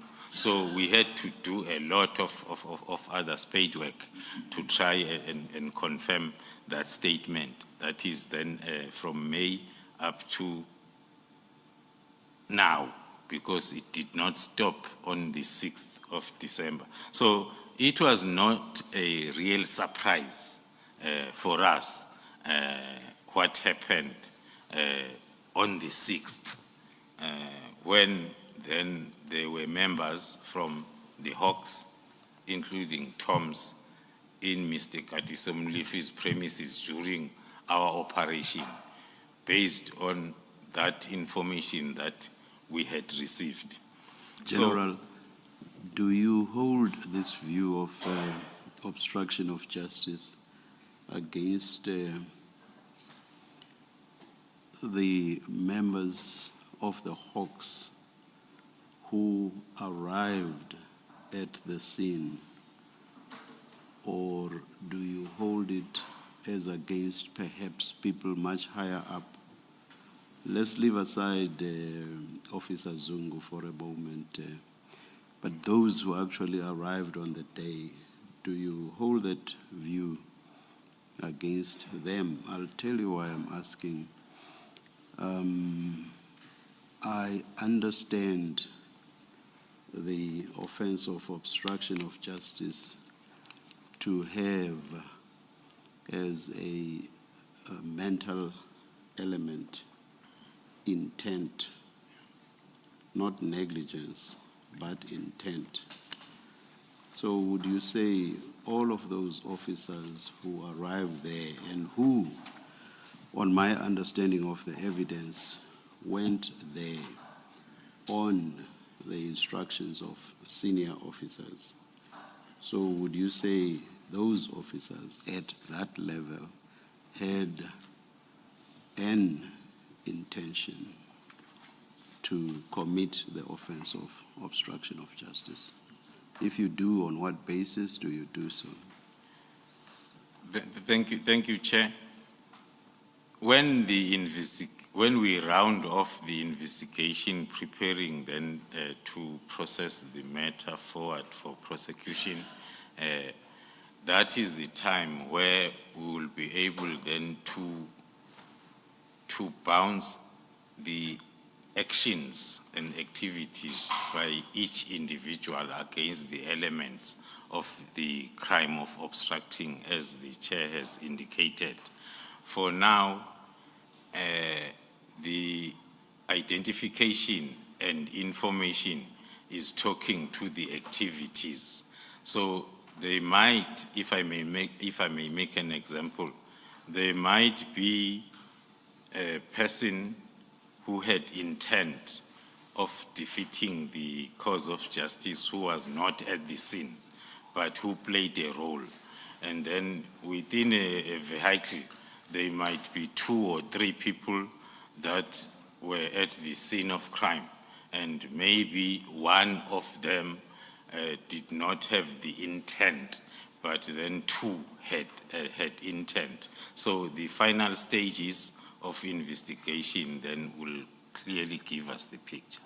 So at this stage, you are referring to the Hawks as a collective, not necessarily identifying individuals. That is correct, Commissioner. Thank you. So moving on to the issue of how far we are in terms of the identification of the activator. According to the reports that we received from the day of the operation, and also our follow-up investigations that we did, is that Mr. Boy Mtetwa is the one who activated the involvement of the Hawks. Why we say so, it's because he was not within the premises So when then he arrived, based on our methodology of operation, I think during my initial testimony, we played a short video of our very minor operation, which is compliance inspections in Kat Matlala's offices. And we saw how we approach each and every operation. It's the combat that will clear the target for the experts to come and do their work. Who will neutralize? That's the verb that you use. I was trying to avoid it, Chair. Who will neutralize the target so as it makes the environment conducive for the experts to do their work. So in this operation, the same happened. When then the target, if I talk to the target, we don't normally refer to a person. The target is from the gate or from the vicinity. Whatever that will demarcate as a target, the space that we must own during the operation, it will be referred to as a target. Now, when the target was neutralized, with using that word with the permission from the chair, and then that's when then Mr. Mthethwa came and attempted then to cross over the red tape, the demarcated neutralized space, and he tried to introduce himself as a brother to Molefe. Still, that did not work because it does not work, because you cannot make the target sterile and you also contaminate it. Whoever or whatever that attempts to contaminate the target will have to wait until we are done. So that excuse or request was not successful of a Mr. Mthethwa who introduced himself as a brother so as he can be allowed to enter the neutral ground. And then he was refused, and then that's when then he indicated that he will call the Hawks to come. So that is the first part that talks to why we are moving towards identifying him as the activator of the Hawks. But who did he call? Sorry, Was he seen making a call? Can I? Was he seen making a call? Yeah, I'm still getting there, Commissioner. I was sorry just for being so enthusiastic as you do. I was indicating the words uttered first, that if you refuse me as a brother to Katiso Molefe to enter, then I'm going to call the Hawks to come here, interpreted by us to come and deal with you, that you are refusing me access into the premises. And then thereafter, the evidence also led by Captain Wanda, who was the senior during that operation, confirms then that he did speak to Brigadier Mokoena of the Hawks through the phone of Mr. Mthethwa, maybe linking that with the information that we had received, that the information of the deployment of the Hawks came from the national head to the divisional commissioner, then to Brigadier Mokoena. Now, when the evidence of Captain Wanda comes with him talking to a Brigadier Mukwena through the phone of Mr. Mthethwa, takes us back to the utterances of Mr. Mthethwa that I will call the Hawks to come. That is the second part. So by the time then Mr. Mthethwa activated, as I've said, the Hawks according to our current information,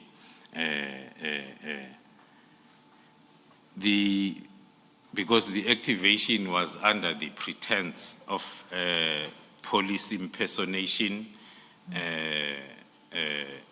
that whoever chose the police impersonation as a reason to activate the Hawks did not have access to Officer Mokhatle's confirmation long before, to say the activities, people that are around hoovering and doing whatever are real police officers. It means there is an operation that is coming. So we are saying, that is my view, that there was that either lack of communication or the use of police impersonation was an attempt to make it look genuine. But the information was already confirmed during the pre-operation phase. Then on further investigation, it was then confirmed. I'm going back to the Toms, the Hawks, General Shibiri. It was then confirmed that indeed General Shibiri was not wrong when he gave us the information long before that there are officers within Toms of Hawks that are working together with the cartel. That was also confirmed then on the 6th of July when we confiscated the phone from Madlanga, which is part of the cartel.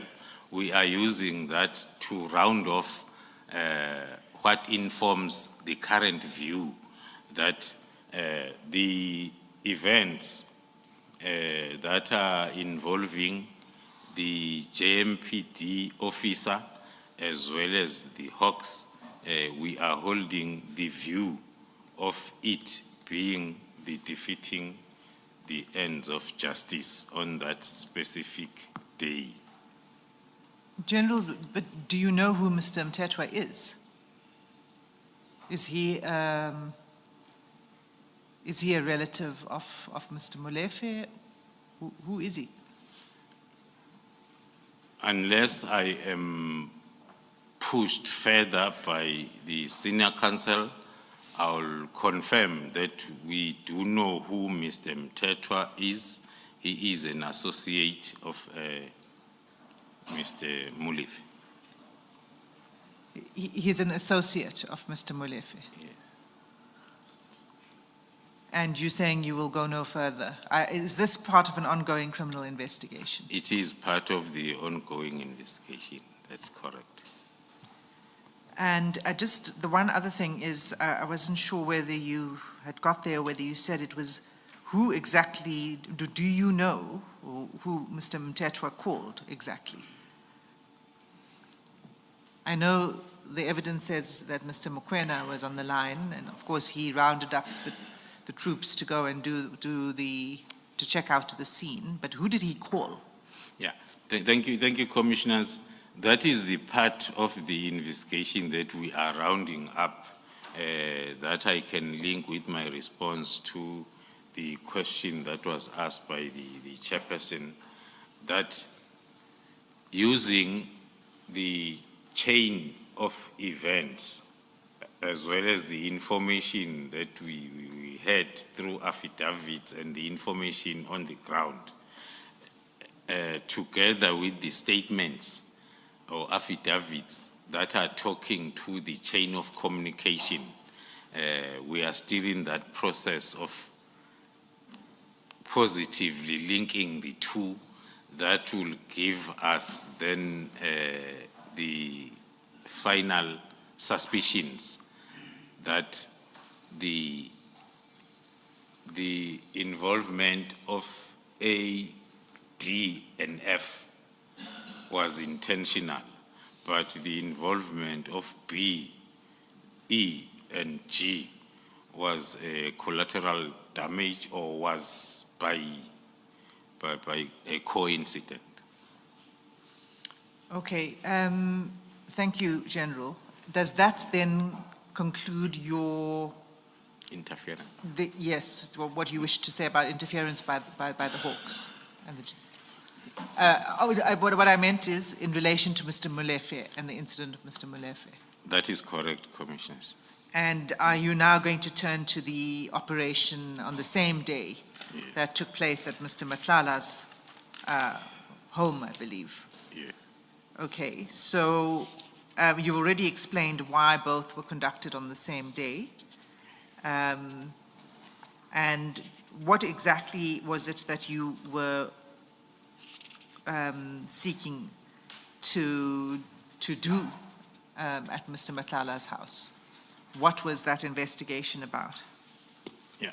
Thank you, Commissioners. As I've indicated, the purpose of the operation that we termed search and questioning was part of the investigation that was informed by the intelligence that we had collected, and most importantly, that we had confirmed around the same day or same hours or same days we got the warrant of arrest of Mr. Molefe between the 4th and the 5th. When you have finalized the investigation, you brief the prosecution and you get the warrant of arrest. So as that was happening, we were also receiving more concrete intelligence that was talking to the kidnapping case. I gave the background, maybe not in full, that investigation to be allocated to this team came as a result of a meeting that I was invited to by the National Commissioner with a victim. A victim, I mean people that are closer to the victim of kidnapping. It is during that meeting that they shared their wish and their uncomfortability about this particular kidnapping case being investigated within the office of the Deputy National Commissioner, Lieutenant General Sbiya, because according to them, their information was Mr. Matlala was involved in the kidnapping, and Mr. Matlala is very close to the Deputy National Commissioner. So it is during that meeting that the instruction, in some cases, if not all cases, in the SAPS we work with instructions, not requests, that the team, GCI Ops, must take over this investigation. So during the collection of intelligence as well as information, which also included a lot of digital forensic analysis in terms of video footages, that included a lot of call data analysis, because we had those experts that were there to assist in the Vereeniging case. Now that this case has been made part of this, they were also assisting. So the operation then was termed the search and questioning, because there was evidence, or not evidence, there was intelligence that was confirmed that the victim might be in those particular premises, and delaying that, as I referred to earlier on, that kidnapping is a life and limb situation. Your first objective is to rescue the victim unharmed. When did you acquire that intelligence that the victim may be at these premises? It was being acquired as the days were moving towards the 6th, but specifically between the 4th and the 5th, that's when then the information or intelligence was confirmed, which then prompted us to plan that operation so as then we achieve the main objective of rescuing the victim. And if I'm not mistaken, witness C testified a lot on the specifics that we had in terms of intelligence that day. Okay. So you confirmed the intelligence on around the 4th, 5th, and you conducted the operation on the 6th. And then what happened when you arrived? That will bring me to the third and the last part of interference, which again, according to my view, subscribes to the defeating the ends of justice. We had confirmed, as I've said,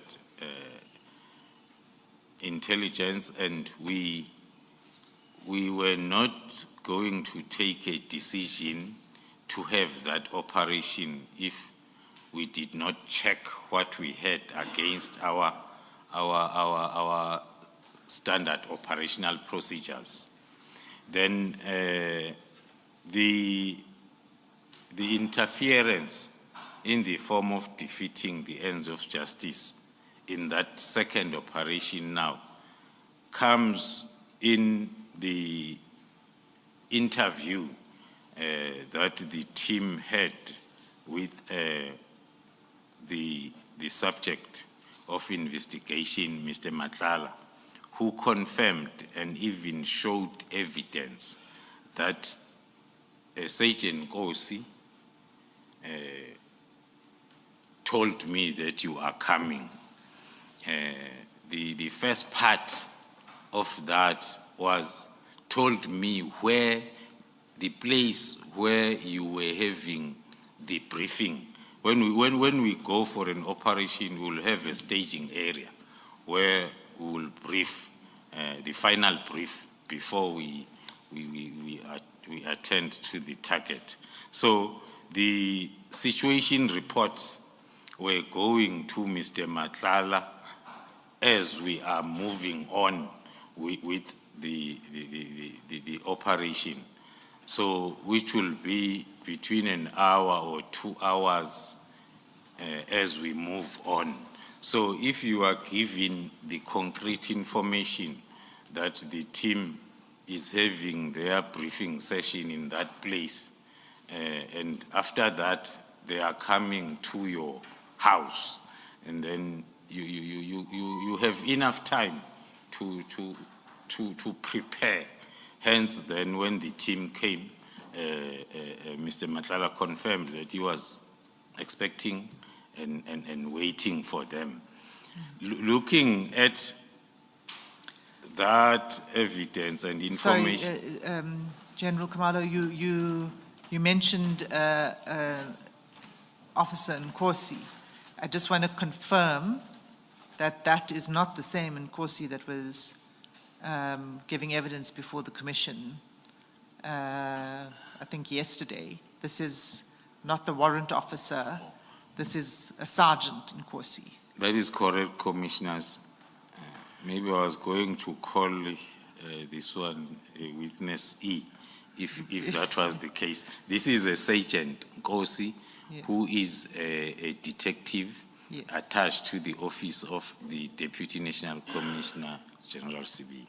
And this is the Sergeant Nkosi that witness C has testified about. That's correct, Commissioner. And is this the same Sergeant Nkosi who had the bank card of Mr. Matlala that we saw in those WhatsApp pictures? That is correct, Commissioners. Okay, thank you. Continue. I should think on the interference paragraphs that are moving from 112 of my affidavit to 124, that is talking to the interference, that I am holding the view of it being the defeating the ends of justice and obstruction. It was really a bad day for the team. We are not people that are happy with a 50% out of 100%. When we do our work, prepare, and we decide to go for a takedown, we want 100%. But the way what I referred to as interference in my affidavit made us not to achieve the 100% that we always strive for, more especially at our second operation then that is related to kidnapping. Okay, so, and you say that because of this interference by Nkosi, which defeated your operation on that day. And is this, and I need you to just take this further. I want to understand how you fit the sergeant into the picture. You've said before that he is, he's close to General Sibia. That is correct, Commissioners. Why do you say that? I say he's close, firstly, because officially he is working from his office. And there is evidence that we are still going to lead that will confirm the closeness in terms of the resources that he is utilizing, the official resources that he is utilizing to further the objectives of the cartel instead of the objectives of SAPS to investigate crime as he is expected to do. Senior Counsel touched on the... Should we do that? I mean, you say that we will still lead. Should we just get there? Let's get to that point, the evidence that you want to lead in relation to Sergeant Nkosi. That is correct, Okay. Commissioners. We can get to that evidence. Before you do that, Ms. Asim, can I just ask a question? General, this Sergeant Nkosi, was he part of the team that would have been involved with this operation at Mr. Matlala's? Was he part of it? Thank you, Commissioner. No, not at all. The team that is, because Sergeant Nkosi is a detective. So in this team, we have only 3 detectives, and we know them, we work with them. So there won't be the fourth one. That, as I indicated, that during our investigation, more especially during takedown, we try by all means to limit the involvement of other people, because we had invested so much on what we have collected. Now, if we are going to allow a newcomer, a foreigner, to come and have access to what we have, it might then jeopardize our chances of being successful. So he was not part of the investigation. If he wasn't part of the investigation, how would he have known the kind of detail, for example, that you are now meeting for briefing? You're at a staging, I think you call it a staging place, and from there you are proceeding to Mr. Matlala on that day. How would he have known that information? Thank you, Commissioner.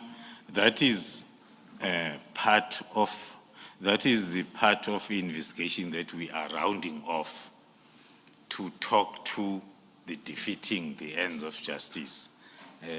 There are lots of possibilities, and we have done some eliminations so as then we can come to the final evidence that will give us exactly how was he able to get these blow-by-blow plans and activities by the team on that specific day.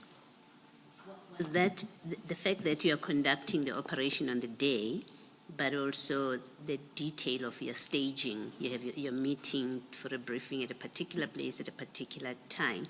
Was that information that was widely known within the SAPS? Thank you, Commissioner. As I reflected earlier on, we try by all means to protect our information, especially when it comes to that stage of takedown. The information was not widely known. I indicated that the combat team that we planned and utilized for this part of operation was the Special Task Force team, 2 sections that we had to get from other provinces other than Gauteng, because we had information and intelligence as to how resourceful the cartel is, especially within Gauteng, but still it managed then to get into this particular agent, and so it's part of the investigation. Started with the debriefing, checking as to where did we go wrong, what happened, and then it led us then to the investigation where we are eliminating facts that cannot be true or be evidence, but we are moving closer to having a concrete answer, which is one of, we always say, learning curves, because when you are involved in a counterintelligence project, the first fact is you are fighting an enemy from within, other than from outside SAPS. So we are in that situation, Commissioner. So, thank you, Commissioner Baloy. So what I'm hearing you say, General, is that this is still part of an ongoing investigation. But you do wish to put some evidence before the Commission. And the evidence that you now wish to place before the Commission is in fact evidence that has been led in camera by Officer X. And the reason why it was in camera was because it was part of an ongoing criminal investigation. Isn't that so? That's correct, Commissioners. And why now have you decided that, first of all, is everything that was led in camera going to be provided to the Commission openly today, or only a part? Thank you, Commissioners. When I appeared in front of the Commissioners and I tendered the application for some of the evidence or information to be heard in camera, I did indicate that as the Commission will be continuing with its work, it might happen that they will be part of what was heard on camera, that then we might see the need now of leading that in evidence in front of the Commission in public, weighing against the disadvantages. So the part that we are going to lead today, which was part of the in-camera evidence, is the part that we feel that we have exhausted the investigation. There might be also some parts that might not form part of the evidence where we are still finalizing the investigations. Okay, so it's not all of the evidence, it's part of it that you wish to lead today. Okay, and before we begin with that evidence, can you just tell the Commission what the general subject is that you are going to be dealing with? Just before you go there, which file should we? My apologies, Commissioners. It is now the file Exhibits Bundle, Part 2.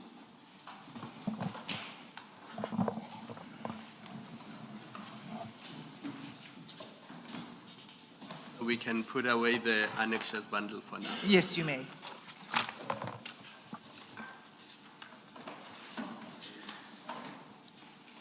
Commissioners, the exhibits bundle, this is the part 2 of the exhibits bundle. And the items, there are 11 items. And they're marked CJC 22 to CJC 32. And they will be led in that sequence. General, do you have that in front of you? Yes, yes, You I do. have. Okay, so I think before we start, do you just want to give in just a sentence or two, an indication to the Commission what this evidence relates to? Yes. Thank you, Commissioners. The evidence relates to my last part of interference that I was leading, which is around Sergeant Kosi, that I reflected that he is attached to the office of the Deputy National Commissioner, Lieutenant General Sibiya, and the evidence will be talking to the link that has been identified through Sergeant Kosi, that is linking the office of Lieutenant General Sibiya and the cartel, which can be easily understood if we may recall the evidence that we led on the charts where the bank card, the picture or photo of the bank card of Mr. Matlala was found to be in possession of a Sergeant Kosi. Okay. We'll begin with the first item then. And if I could ask for it to be projected.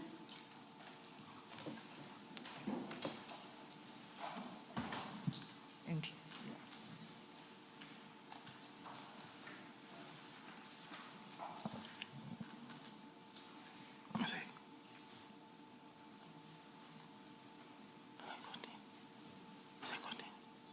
Sound.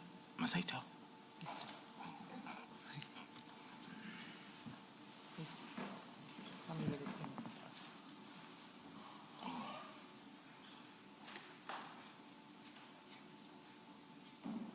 Okay. So, thank you. So, General, what is this that we are looking at? Sorry, can you put it back up?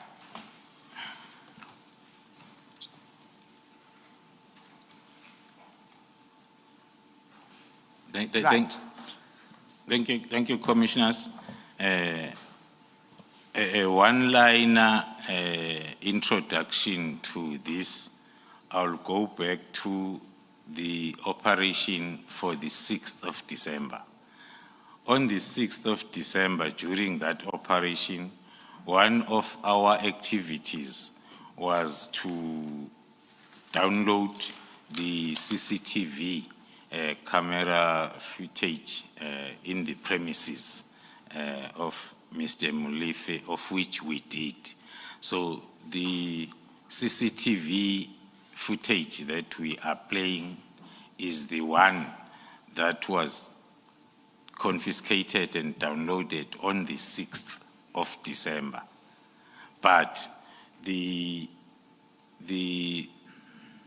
evidence, as per the dates, if the dates will appear on the screen, it's for the 27th of November, which was then around 5 or 6 days or less than 10 days before the 6th of December. So on the first part. Let's just take it slowly. So this is, what we are looking at is footage from the CCTV camera at Mr. Molefe's house. Yes, Commissioners. And the date stamp is 27 November 2024. Yes, Commissioner. Okay. And who is the person that we can see in the video that's exiting the white BMW? The person that we see exiting the white BMW is a Sergeant Nkosi. Okay, so that's... He just arrived in the premises of Katiso Molefe on the 27th of November. So the vehicle that is projected there on the video, I think we are still going to see it much closer. It is the vehicle, it is an SAPS vehicle that is allocated to the office of the Deputy National Commissioner Crime Detection, Lieutenant General Sibia. So that is the first link that one will explain with that. And there is a lot of, or maybe one has to, because when we get to that slide, we might have lots of questions. It is the policy of the South African Police Service to have all vehicles fitted with an internal tracking system, which is referred to as AVL, so as then we are able, especially during complaints, investigations, and our type of investigations, we are able then to have our work easily cut out. But this... sorry, I'm going to interrupt you because we're going to come there. Yes. So let's, again, let's just take it slowly. So 27 November 2024, and the timestamp is 1631. Is that right? That is correct, Commissioners. Okay. And so we see Sergeant Nkosi arriving, and there's anything else that we need to see from this video? From this video, we can confirm that those premises are for Mr. Katiso Molefe. We have been frequent visitors there. We had arrested him twice. and he's getting bail now and again. We might then go back there anytime soon. So we confirm that these are his premises. We confirm the car and the individual driving the car. Right. Just for the record, this is the Sandhurst residence where the incident with the Hawks took place and where the takedown operation took place. That is correct, Commissioner. Thank you, Commissioner. So could we, anything further from this video that you wish to say from this No, clip? we can Can we move on? continue. Okay. So can we play the second clip?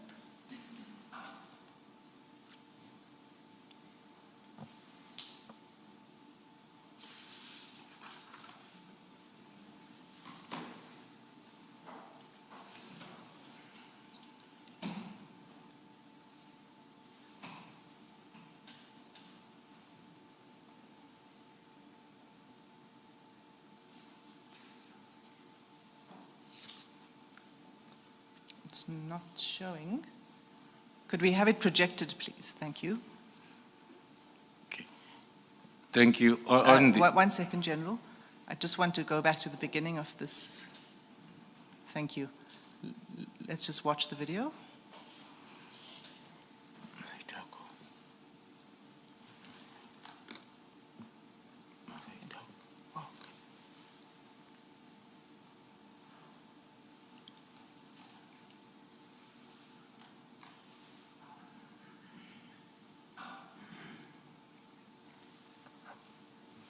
Okay, can we go back to the beginning and pause it there? Okay, so now that we've seen it, we're just going to go back to the beginning, pause it, thank you. Okay. Thank you, Commissioners. This part of the video, maybe if we can check the time, Mr. Sergeant Nkosi did not spend much time there. It was less than 5 or 6 minutes. Well, the timestamp says 1640, and the Previous- previous video was 1631, so it's about 9 minutes. Yeah. And then we noticed that when he was arriving, he did not have any bag with. So now this second video is showing, okay, maybe standing there, it's him and Mr. Katiso Molefe, who is then accompanying his visitor back to his car. And then we notice that the sergeant is now carrying a white paper bag. Unfortunately for us, it's not transparent, so as we can see what type of chocolate is in there, but he is having a bag that does not look like it's heavy, but it has got some contents. Then we'll use lots of analytical minds to check what is it that you can carry in such a carrier bag with value, but it's not that heavy. As then the picture is like he just came in to collect something that was already packed and waiting for pickup. Okay. But you don't know what's in the bag, correct? That's correct, Commissioners. We're still trying to get the systems that will make us be able to see behind bags, the scanners through the system. But using our own analytical minds, we can see that he's carrying something that is not that heavy, but it's of value. Okay. And we can then look at chocolate, sweets, or whatever that you can put in that type of a bag, and you hold it dearly so on your right hand. Thank you, Commissioner. Okay, and so, sorry, if you could just go to the end of that video, if you could just scroll it down to the end. Yes. Right, so that is Mr. Molefe who escorted him back to the vehicle. That's correct, Commissioners. Okay. Can we then turn to item 3? Mr. Sim, perhaps before you go too far, for the record, I think you should state the exhibit numbers. Oh, thank you. Thank you, Commissioner Baloy. So the first video clip was CJC 22. The second was CJC 23. That's the video we just saw. The third item is CJC 24.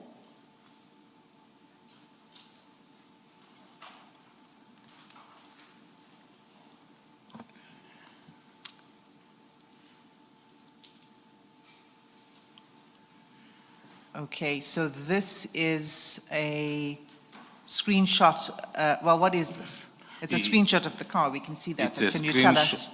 Thank you, Commissioners. It's a screenshot of the same car that we wanted to confirm the registration numbers, which corresponds with what we call in the police SAPS number. Each and every police car has got two numbers. There is an SAPS number as well as the registration number. As it's reflected there, it's FV38 and HGP. And is this photograph a still screenshot from the video that we just watched? From the video footage, we wanted to confirm and project it, because in the video footage, as the video is moving, it's not easy. But then we used different angles of a video. Then we opted for this that can clearly show the registration plate. The registration number. Okay. So that's the same car that was in the driveway of Mr. Molefe's house. Okay. Can we then turn to item 4, which is CJC 25.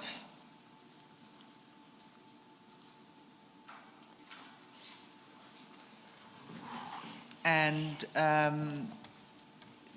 General, this is what you started speaking about earlier, and it's projected on the screen, but there's also a hard copy of this in your folder as CJC 25, if it's easier for you to read it. Can you tell us what it is we're looking at? Thank you, Commissioners. As I've reflected and I said, all the vehicles of SAPS are registered on a particular system, which will be linked with the tracker system of SAPS. Now, in an attempt then to finalize our identification of the car, we have to work closer with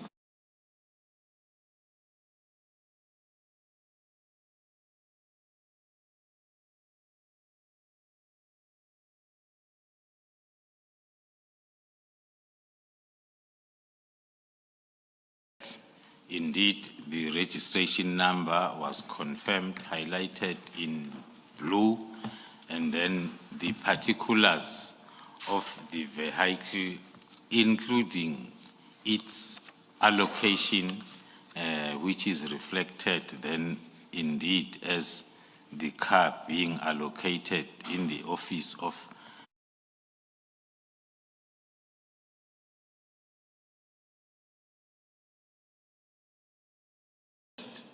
on utilizing this system was to using the tracking system, only to get the report from the system managers that the vehicle movement tracking unit, like a normal tracker, is not installed in the car. It's either it was never installed, but the information about the car is on the system. It's either was not installed or was installed and removed some time. So that is the investigation part that is still ongoing, because if it was installed before, it needs a reversal on the system until you get to a date when it was still recording the movements. But the current status is the unit itself is not in the vehicle.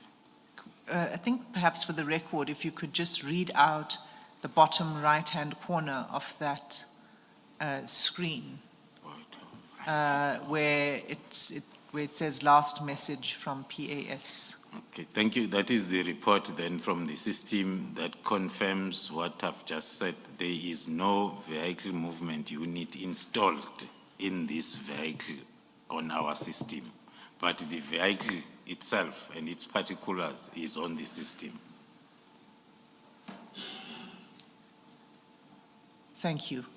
And we have confirmed, I might have just, for the record again, the registration number is at the top left-hand corner of this document. Yes, Commissioners, that's where I started trying Yes. to explain this still photo of or printout of the system. That is the registration number that is picked up from the video footages and still photos and compared to with what is on the system, including the make and almost the whole information about the vehicle. And we have since then got hold of the vehicle itself to do the physical check and comparison to make sure that we have the correct information. Thank you. Chair, it's 13:02. Let us adjourn and resume at 2 p.m.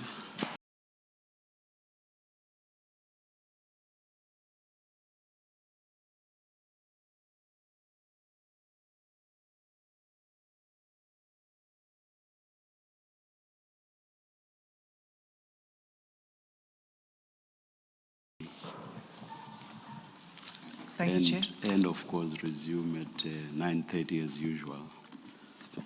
Thank you, Chair.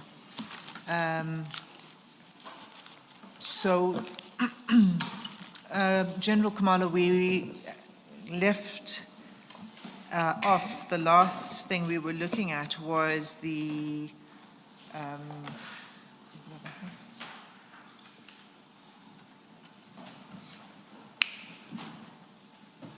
information on the BMW. And you had finished explaining to the Commission that what the details of the vehicle are, who it's allocated to, and that there's no tracker installed on the vehicle, on that vehicle. So that was CJC 25. The next item. Maybe before you move on, Ms. Asim, let me ask my question. General, we heard yesterday from a witness for the DPCI that they have a system where if a vehicle is used, a DPCI vehicle is used, there has to be a log that is completed, which explains where the vehicle went and its purpose, why it was there. So there's a record keeping of sorts on the movement of vehicles. Does the SAP, do you have that in your section, including the Deputy National Commissioner's Office? Thank you, Commissioners. Yes, indeed, we have the official log sheet for any movement of a vehicle that is completed manually in support of this electronic tracking. It's called SAP 132B.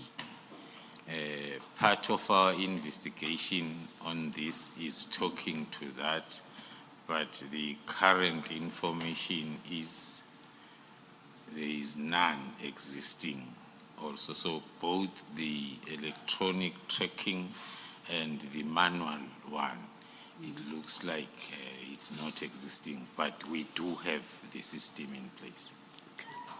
And then secondly, the Sergeant Nkosi I think you said earlier he wasn't involved with the operation, with the team. He's not part of the team that was involved with the Matala matter, the Boshoga investigation. I think that's what you said. If he's involved with any investigation, well, maybe let me first ask this way. Could he be involved in an investigation that you are not aware of and that would put him at Mr. Molefe's house? Is it possible given his job and where he's sitting?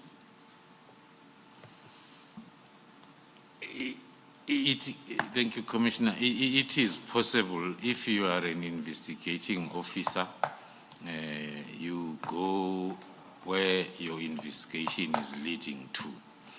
There are investigations that are conducted in the office of the Deputy National Commissioner. Hence, there is that team that is there in the office of the Deputy National Commissioner.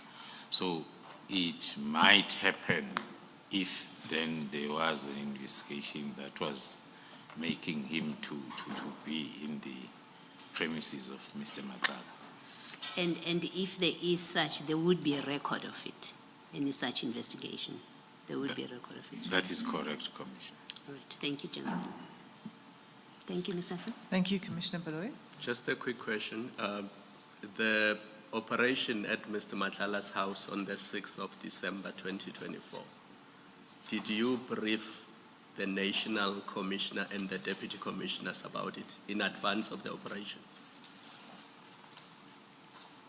It's only the National Commissioner that was briefed in advance, but then in terms of information, maybe they're also getting to the Deputy National Commissioner's level. It's part of the investigation that we are busy with to determine the leakage. Okay. Thank you. Thank you, Commissioner Khumalo. Okay, so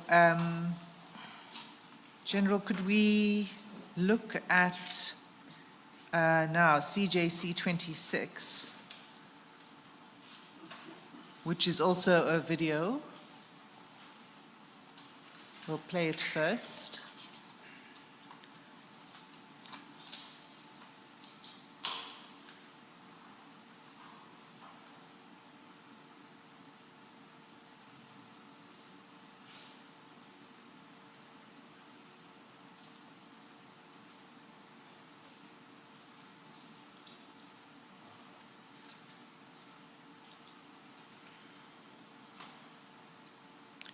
Okay, back to the beginning. All right, thanks. Can you just play it until all the individuals are on the screen? There, thank you. All right. First of all, General, what is this a video of? Where is this place? Thank you, Commissioners. This is a recent footage that was shown on national television on the 9th of October 2025. It was during the search and seizure operation that was conducted by the team from KZN that is investigating cases then that are related to, amongst others, the Deputy National Commissioner, Lieutenant General Sibia. So this is the footage that the team had interest on for various reasons that I'm still going to expand on as we move on with this linkage that we are discussing on this part of my affidavit. Okay, thank you. So this is a video of a TV screen. So this was playing on the news. Is that correct. right? That's correct. And it says on the TV screen, Sibiya home raid. And it was on the 9th of October, as you said. So can you identify who, first of all, can you confirm that this is Mr. Sibiya's house? Yes, Commissioners, we can confirm that it is Lieutenant General Sibiya's gate to the house, to the premises. Okay. And there are 3 individuals in the video. Can you describe, do you know who they are, and can you tell the Commission, starting with the figure in the black pants? The figure in black pants on the right, it is the Deputy National Commissioner, Lieutenant General Sibiya, and then the figure following him on a black shirt poses like a close protector that we have not fully identified, the same as the other gentleman then that is remaining behind. So the 3rd gentleman is in a striped shirt. You've not been able to identify. We are still in the process of fully identifying. Okay. So can we just play the video through again?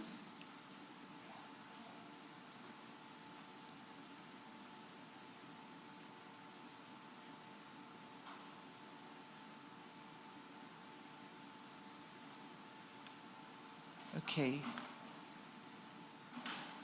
All right, so can you describe what happens now? Yeah, the figure with a black t-shirt is seen posing or acting like a protector by opening the door for the principal to get into the driver's seat. And after that, then the figure will move towards the back to the 3rd vehicle on that convoy of 3 vehicles that are at the gate. So Mr. Sibiya gets into this Driver's seat of this the what you call this? This Toyota, a Toyota Bakkie. Bakkie double cab. and then the person who you think is a protector proceeds to the 3rd vehicle in the line of. To the 3rd vehicle in the line that we see. Okay. And you've been able to, well, maybe let's go to the next item and then we can conclude what we make of this. And so that's would be CJC 27.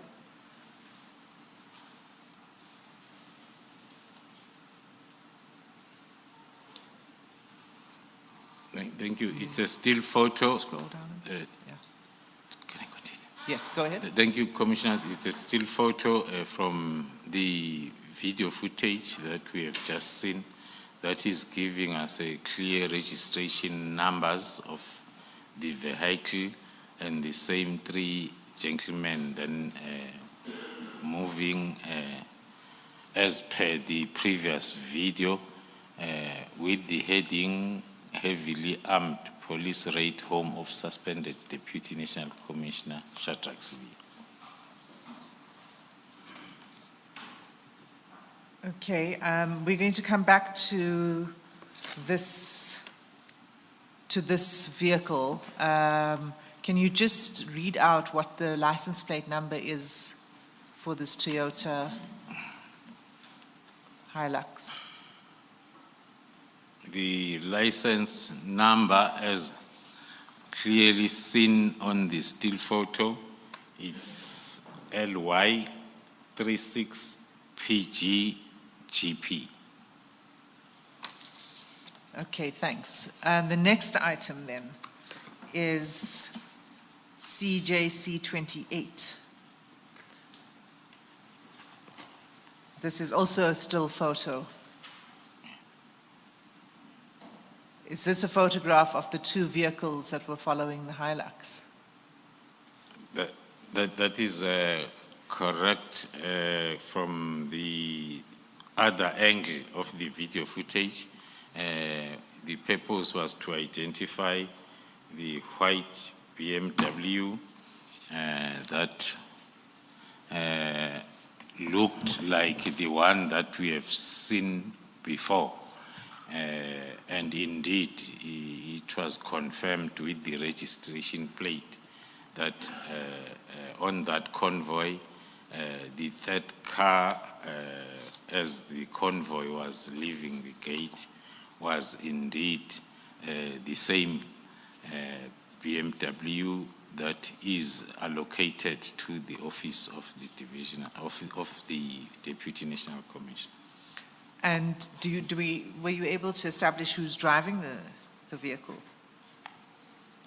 At the time of the video footage and the still photos, we had not identified the driver. Okay. So you now have identified the registration numbers of the two cars, one being the BMW and the other being the Toyota Hilux. Can we go to item CJC 29?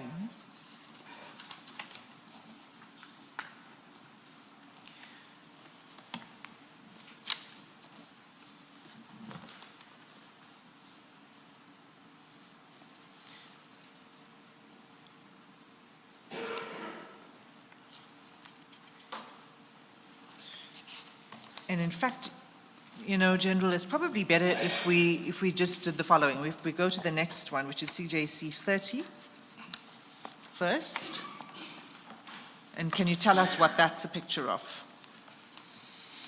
Thank you, Commissioners. The picture is from the LPR footage that we Can you sourced. just define LPR for the Commission, please? In full. Let me look for. It's a license plate recognition system that we normally source then from our partners during the investigation. Okay, continue. So the footage and the still photos are for the date of the 30th of the 9th month, 2025. It was on the William Nicol Drive, and then it specifies the time that the vehicles were moving past that camera, and it shows us the same motor vehicles then following each other as identified on the day of the search and seizure operation in the office of the DNC. This was on the 30th of September. Sorry. This is 30th September 2025. So it's not on the day of the search and seizure operation. Is that right? That is correct, Commissioner. General, can you please give us more information on the camera that you mentioned? On the camera. The camera that we are using, it's a license plate recognition that is used by most of the security companies and other stakeholders then that are assigned or responsible for the monitoring of some specific routes. Then they are our stakeholders, because if there is information that we will want to access, then we can be able to. So these cameras are placed along certain routes? Along certain routes, depending as to which security company is assigned to monitor a specific route. Thank you. Those are private companies. Yes. And you requested the footage. How did you get this particular footage? Do you request footage for a particular license plate number or a particular day? How do you get it? As part of information collection, we will then request, sometimes based on a particular date, because there is something that we want to confirm. Sometimes it will be a random request so as we can see the movement of a vehicle that is the subject of investigation. So in this case, it was a request for the specific For the specific license date, plate. Yeah. for a specific reason, Okay. which might form part of what I requested, that there are some parts of this that are still ongoing in terms of investigation. Okay. So so here we have, you said it was on William Nicol Drive, it's the 30th of September. It's at 19 minutes past 12 in the day. And the two vehicles you were able to confirm are which vehicles? Yes, we were able to confirm that it's the two vehicles of interest with the same registration plates of a double cab Toyota Baki with registration number LY36PGGP in front, followed by the BMW with registration number, the police BMW with registration number FV38NHGP. Okay.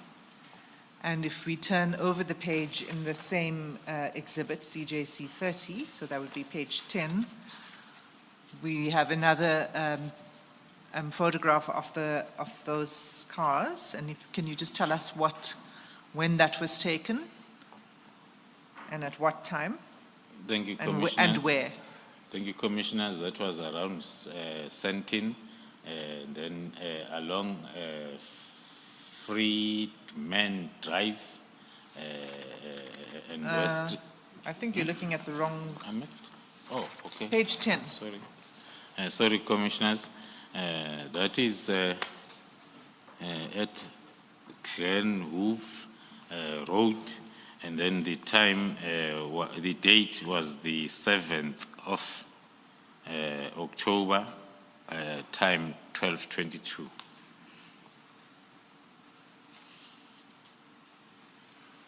And it's the same two cars. Yes. Okay, page 11. Page 11, the same two cars on a different date that is not clear or visible on the still photo, and we do not have also them on our notes, but it's at Sentin, Freedman Drive. The same two vehicles were captured there. Okay, and then if you turn over page 12.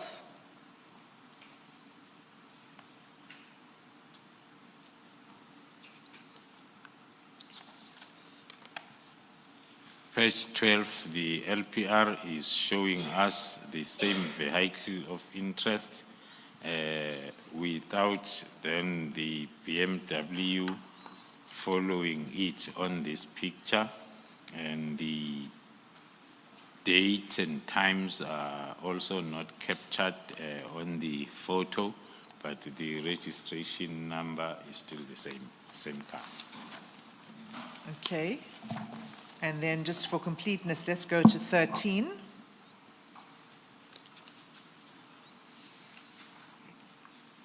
On the 13, we pick up through the LPRs, the SAPS BMW with the same registration plate, the number of the camera, the time and the date was the 9th of October at 21:05, which is the night or the same day as the the day of the search and seizure operation.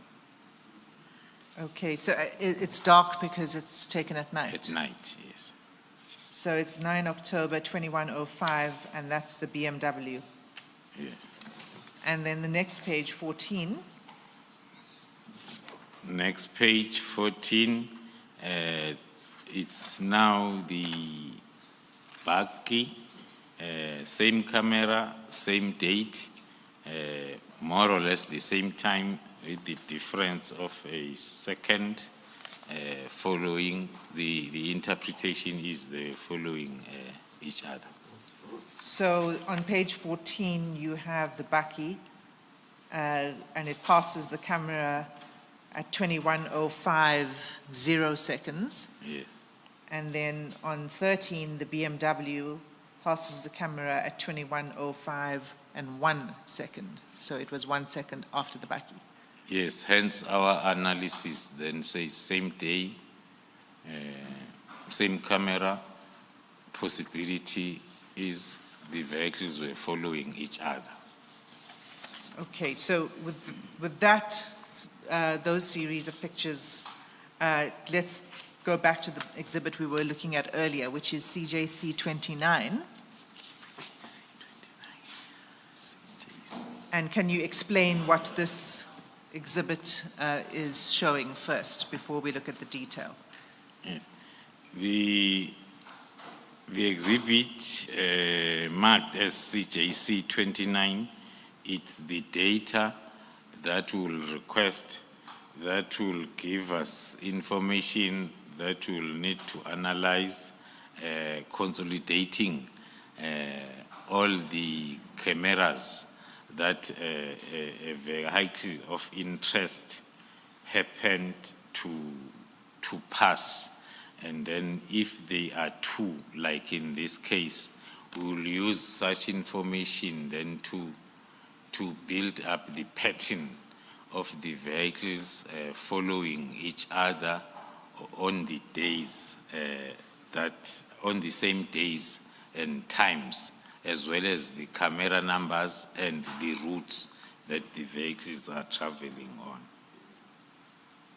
Okay, thank you.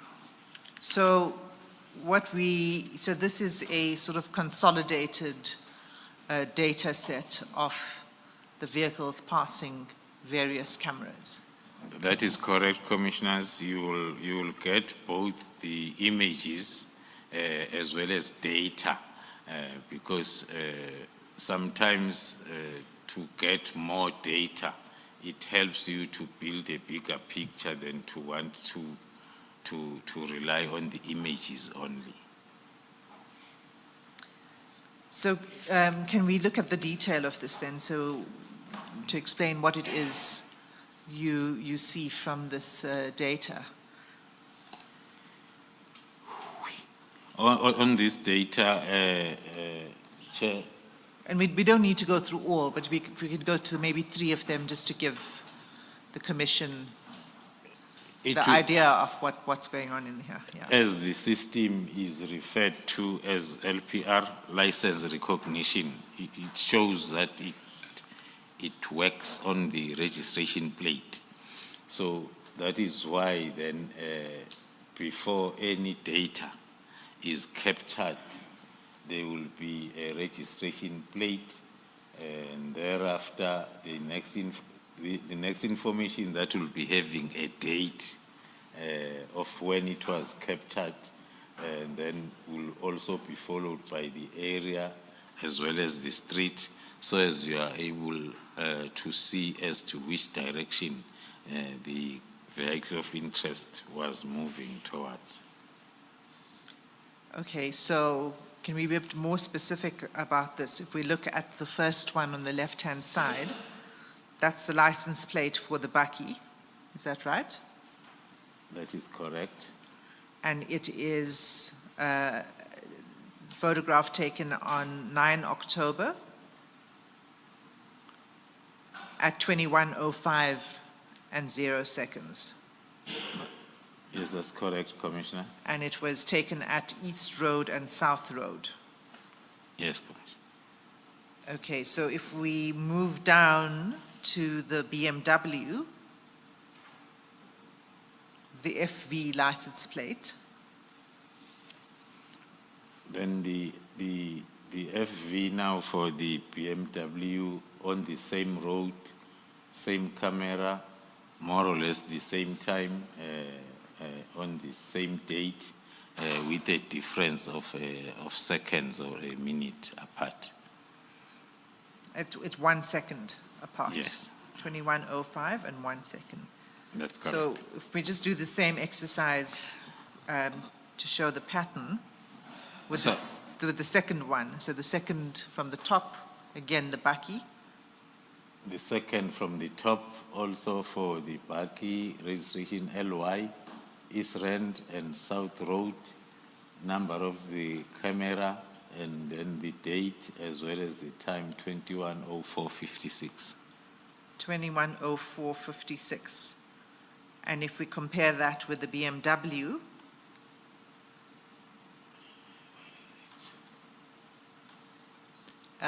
it's the second one. The second the one time from is? top, Yeah. the BMW is the same East Rand and South Road, same camera, and then the same date, and the time is 21:05, 1 second. No. You I think you mixed up the two. It's 21:01 and 58 seconds. Yes. Number 3. Yes. Yes. So the difference between the two is 2 seconds. Yes. Okay.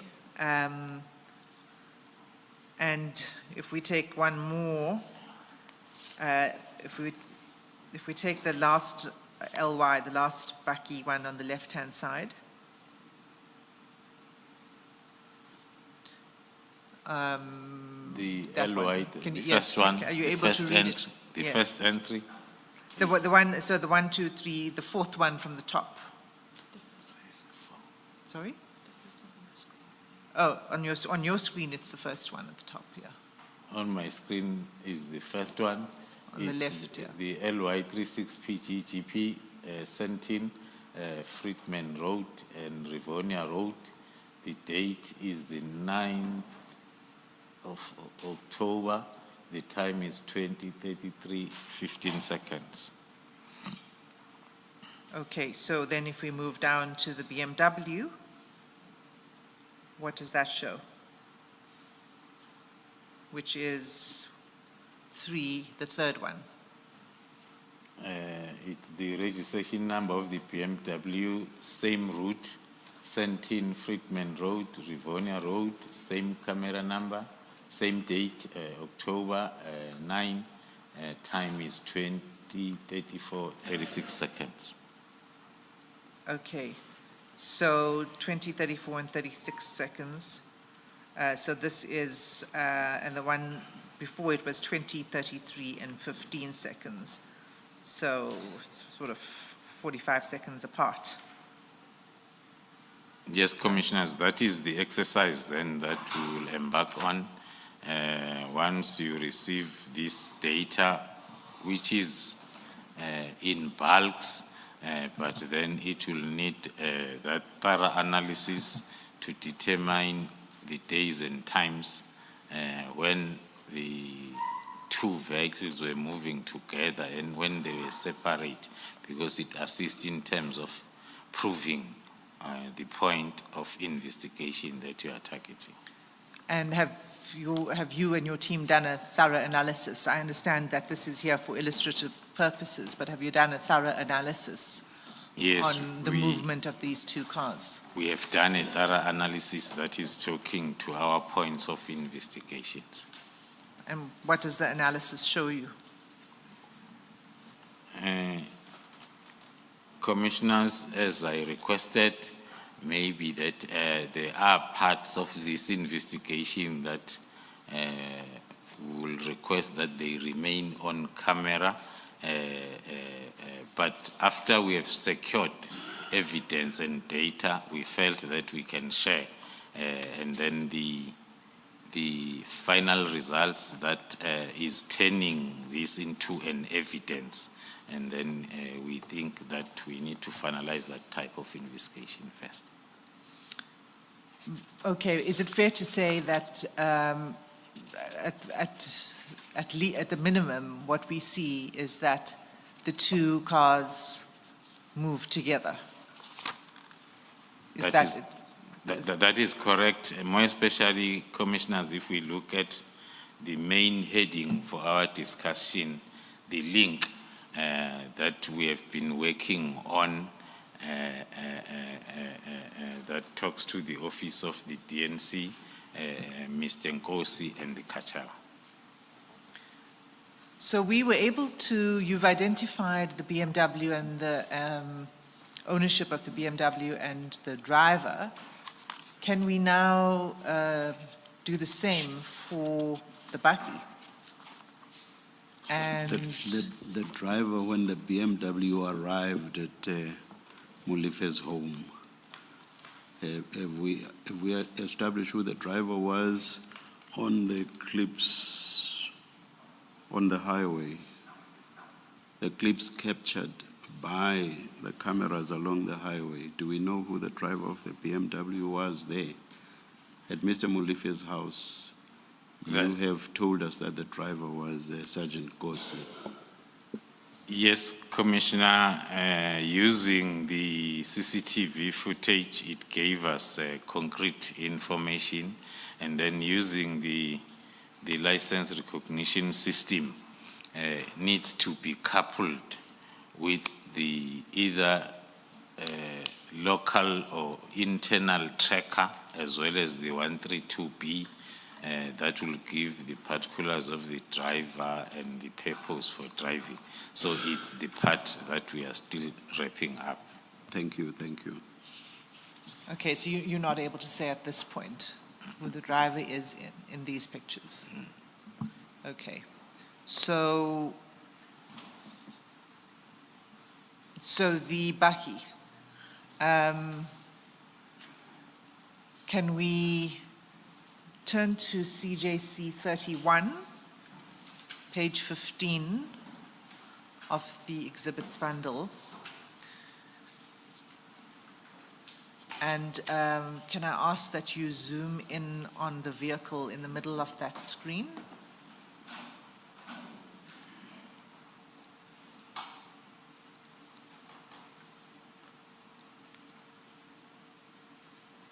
Okay. Okay, General. So shall we begin from there, General? Can you describe what this slide is telling us?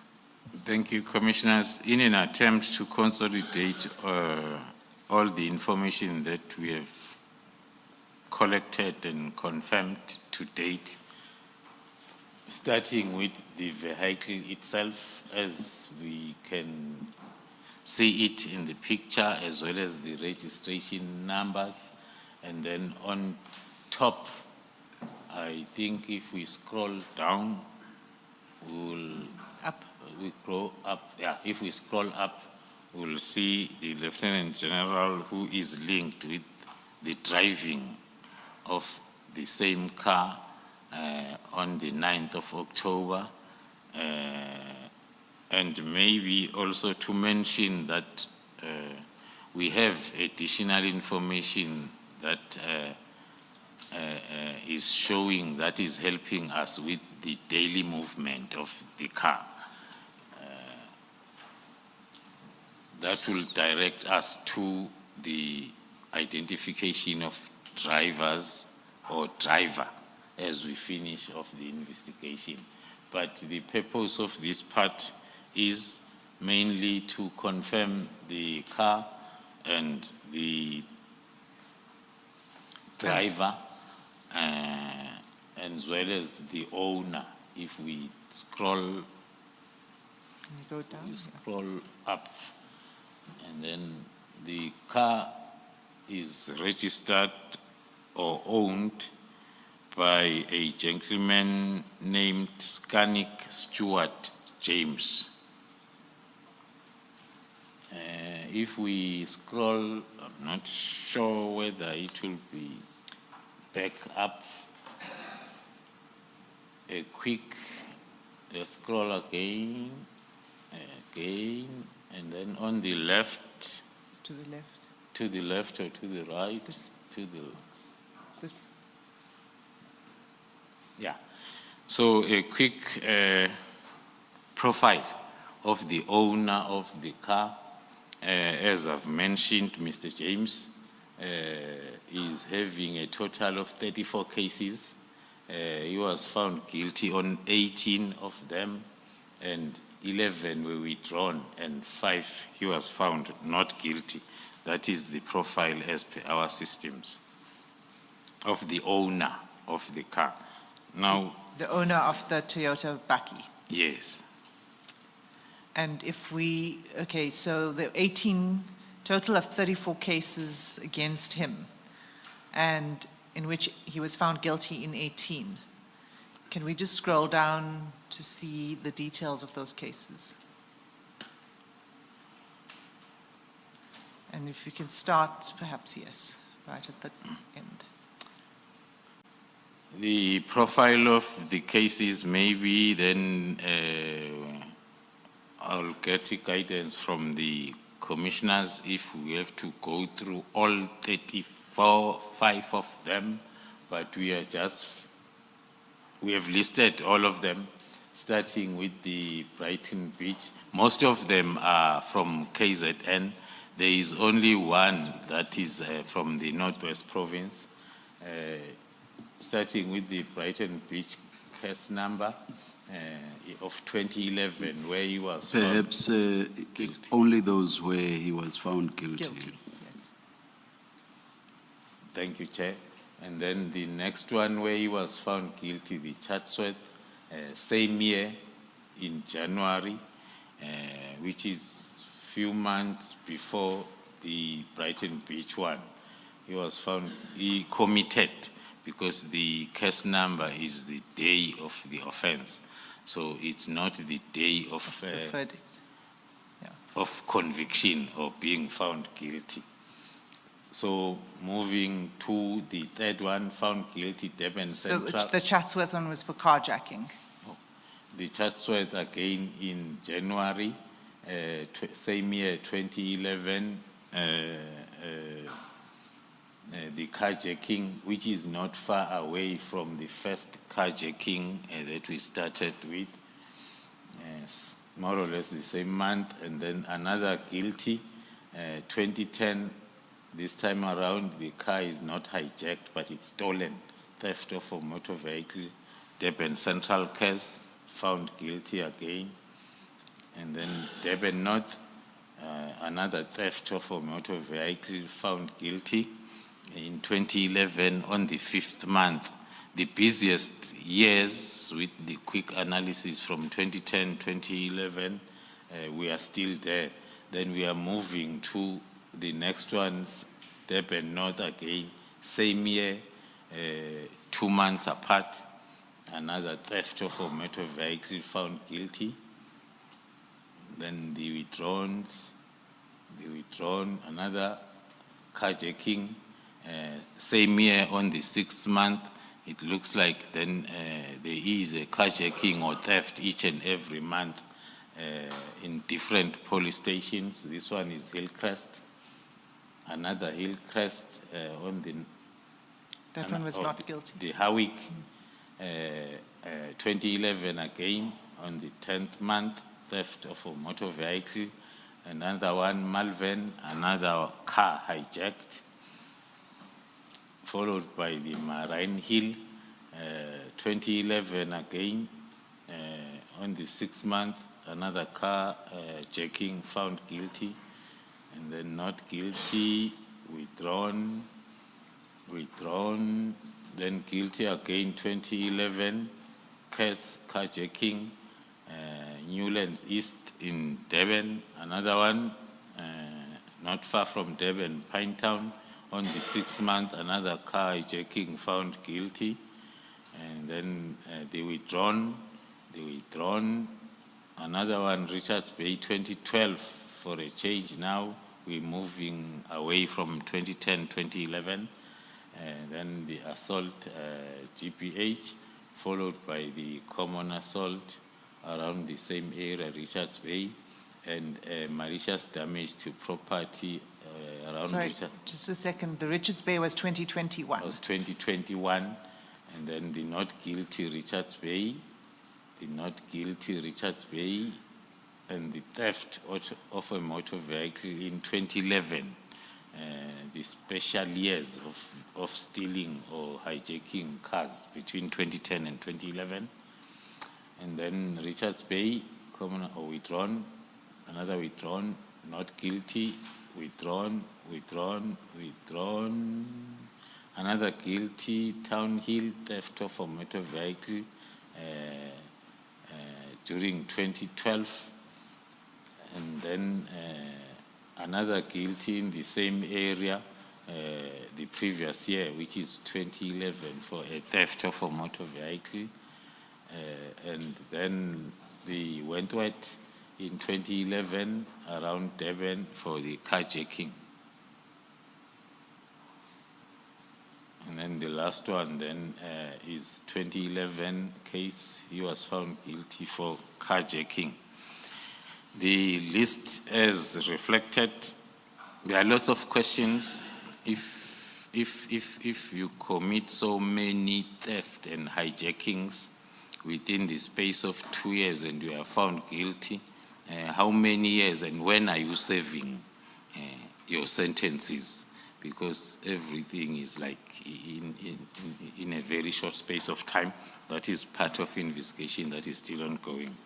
That is the criminal profile of the owner of the buggy so far. So this is the vehicle that General Sibia got into on the day of the raid on his home, and this is the person who owns it, and he has quite a long rap sheet and quite serious crimes too. Would you agree? I fully agree, Commissioners. Okay, so if we want to wrap up this section, unless there's anything else you want to say on this slide, General, no? Okay, so then can we turn to CJC 32, it's page 16. And can you describe what we see in that picture? And the picture is the day the Deputy National Commissioner was appearing in the ad hoc committee with the same gentleman, owner of the car, acting like his close protector in the highest offices of government for 2 days. We then captured that so as then we can finalize our link and relationship. Thank you. Okay. So is the purpose of this photograph to show that he is in the presence of General Sibia and in Parliament? That's correct, Commissioners. I would not have been able to recognize him in the picture in Parliament because he's clean-shaven here and is heavily bearded in the other picture where you show the ownership of the Toyota Hilux double cab buggy. How did you establish the identity? That is correct, Commissioner. When we do the images, we want to do them in line with the photo that is on the system. But then the personal information is the one that will confirm our pieces of information. But we would not want to use the photo image from the other system when we are talking on the other system.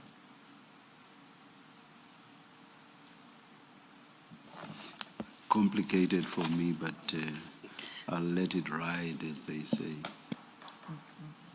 General- But you go ahead, Commissioner. The question is, how do you know that the person you see in CJC 32 is the owner of the Toyota double cab that we identified earlier? Yeah. Just by looking at this photo, how are you able to tell that that is the person? Without maybe then divulging the parts of information that is still under investigation. But what we're projecting, it's what has been confirmed through different means of how we confirm images as well as information behind the image. I'll use maybe the first layer that moving to areas like the parliament, like moving into this area, I must be accredited. And then my correct particulars must be captured somewhere. Now, if they will be confirmed, if they will be checked against the particulars that are in the registration of the car, I'm not saying that's what we did. I'm saying it's for an example, commissioners. Why are you sounding like the National Commissioner when he was asked about the WhatsApps? He would not confirm or deny. He left it in the air. So my last question is, when you say this gentleman that we see in CJC 32 is a personal protector of General Sibia, how do you know that? Aren't personal protectors of commissioners employed by SAPS? Is this gentleman employed by SAPS, or is he a private individual? Okay. No, that is very correct, Commissioner. The personal protectors of SAPS senior officers are employed by SAPS, but in this case, then for different reasons, then it's not the case. This gentleman is not employed by SAPS. Is not employed by SAPS. He's employed by General Sibia. Or you don't know? I'm not sure of the usage of employed, Commissioner, but the activities from the allocation of a vehicle and some close protection movements will talk to a gentleman not employed by SAPS, but performing those duties. Thank you. In passing, in response to Commissioner Khumalo, you say that the personal protectors of senior officers within SAPS is provided by SAPS. Did I understand you correctly? That is correct, Commissioner. Let me ask you a specific and direct question. Does General Sibia have SAPS personal protectors? The information that talks to the protection of senior officers, it's normally coupled with a threat and risk assessment. That is a classified document. It's something that will be between the senior officer and the National Commissioner who's approving. So unfortunately, commissioners, I can only be able to give a hint on one that talks to myself because it's normally for protection purposes centered around the two people, the senior officer and the National Commission. I would understand that to relate to whether protection should be provided, but it's something else whether factually protection is indeed provided. I would understand if your answer was, I am not able to divulge that information for security reasons. But the answer that you have given does not answer my question. Maybe then, Chair, with your permission, if I can combine the two responses into one, that we are custodians of threat and risk assessments for everybody associated with SAPS. So we have access if we have to go to a file and review or conduct any other additional information or investigations.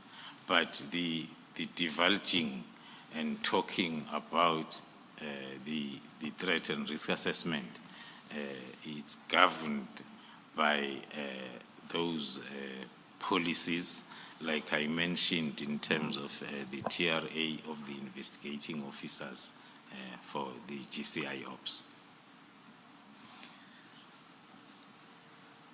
General, you have provided us with the proof of ownership of the BMW, and you haven't done that with this vehicle, this bakkie, that you say is owned by Mr. James. Is there a reason for that?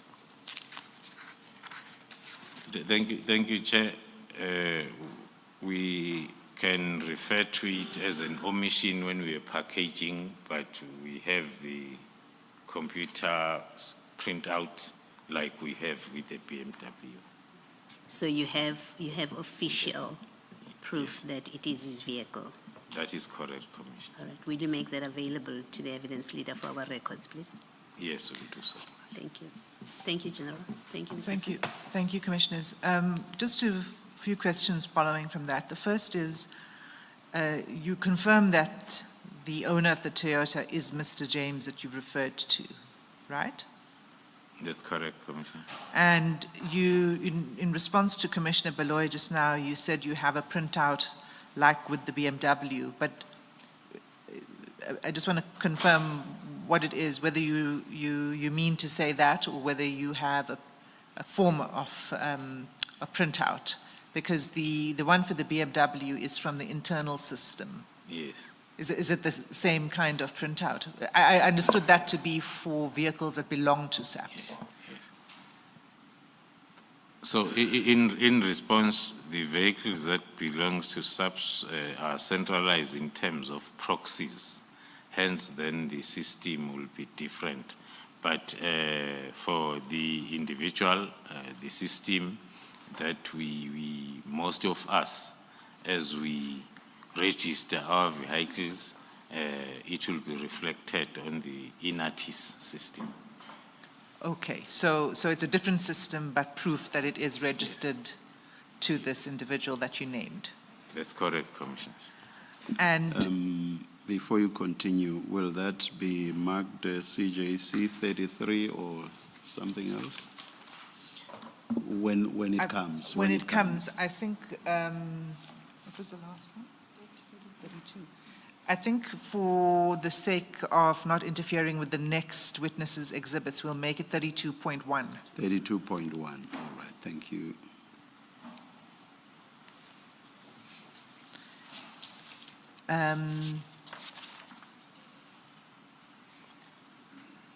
And you confirm that it is the same, the person in the picture on the screen right now is the same person that's in the picture on the slide with the guilty convictions.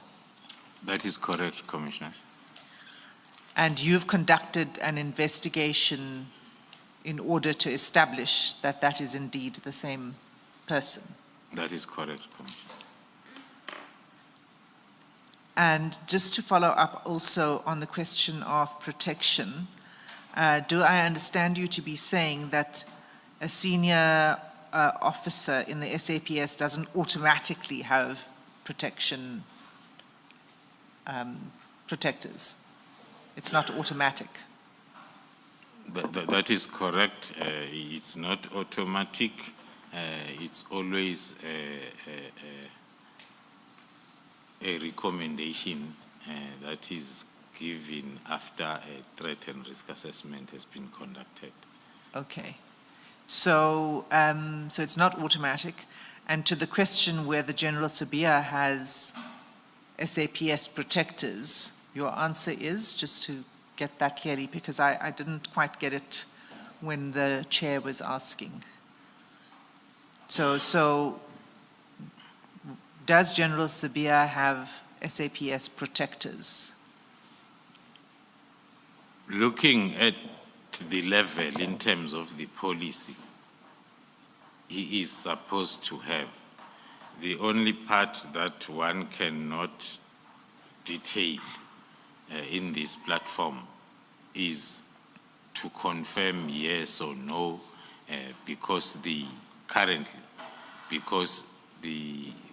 TRA is a classified document that talks to the subject and whoever is responsible for the recommendations. Okay. I'll leave it there. You might need it after you're done. Understand. But we won't press any further with the status of the protection. We are now done with the exhibits in this bundle. Is there anything else you wished to say about this link that you were trying to make before we move off this topic? Okay. No, thank you so much, Commissioners. The concern that we have as we're dealing with this project talks to the infiltration of, in this case, I will say SAPS at the highest level by the syndicates. Before you even do the detailed investigation, looking at the basic profile of the individual, it tells you that it's either individual is part of a car hijacking syndicate that is working very hard, looking at the timelines, that it's not one vehicle per year. Maybe it's 12 or whatever the target. So that is what we think it's a worry of what we are facing as SAPS to be easily, whether we use easily infiltrated or easily befriended or easily be associated or easily be any other weight, because it makes, as we are saying, and I quote and I hear the evidence by the witness A, B, and C, it makes the lives of those that need to deal with these cases very much difficult, because now for them to come closer to the individual, they must first go through the Deputy National Commissioner and then, which is something else. So with this, we are confirming and proving the challenges that we are facing as to, because the other thing that we can add is the professional criminals that are part of syndicates and cartels. This is a must that they must do. It's a must that they must be closer to higher levels, so as then it becomes difficult for lower levels. I should think there's been evidence that was led. I'm not quite sure whether it's this commission or the ad hoc committee, where Madlanga will be on the process of wanting to get closer to the so-called generals, including myself, because getting closer, it's a requirement that will make it difficult for the operators to do their work. So it's both ways, that it's either a senior officer will want to get closer, or for any other reasons, or it's the professional criminal that will have a need for protection purposes to be closer. And that is done in many ways. So that's why we are worried about the trend that we see growing within SAPS, which makes the work of the juniors very, not difficult, but painful. Thank you, Commissioner. Thank you, General. Chair, it's 3 minutes past 3. Let us adjourn.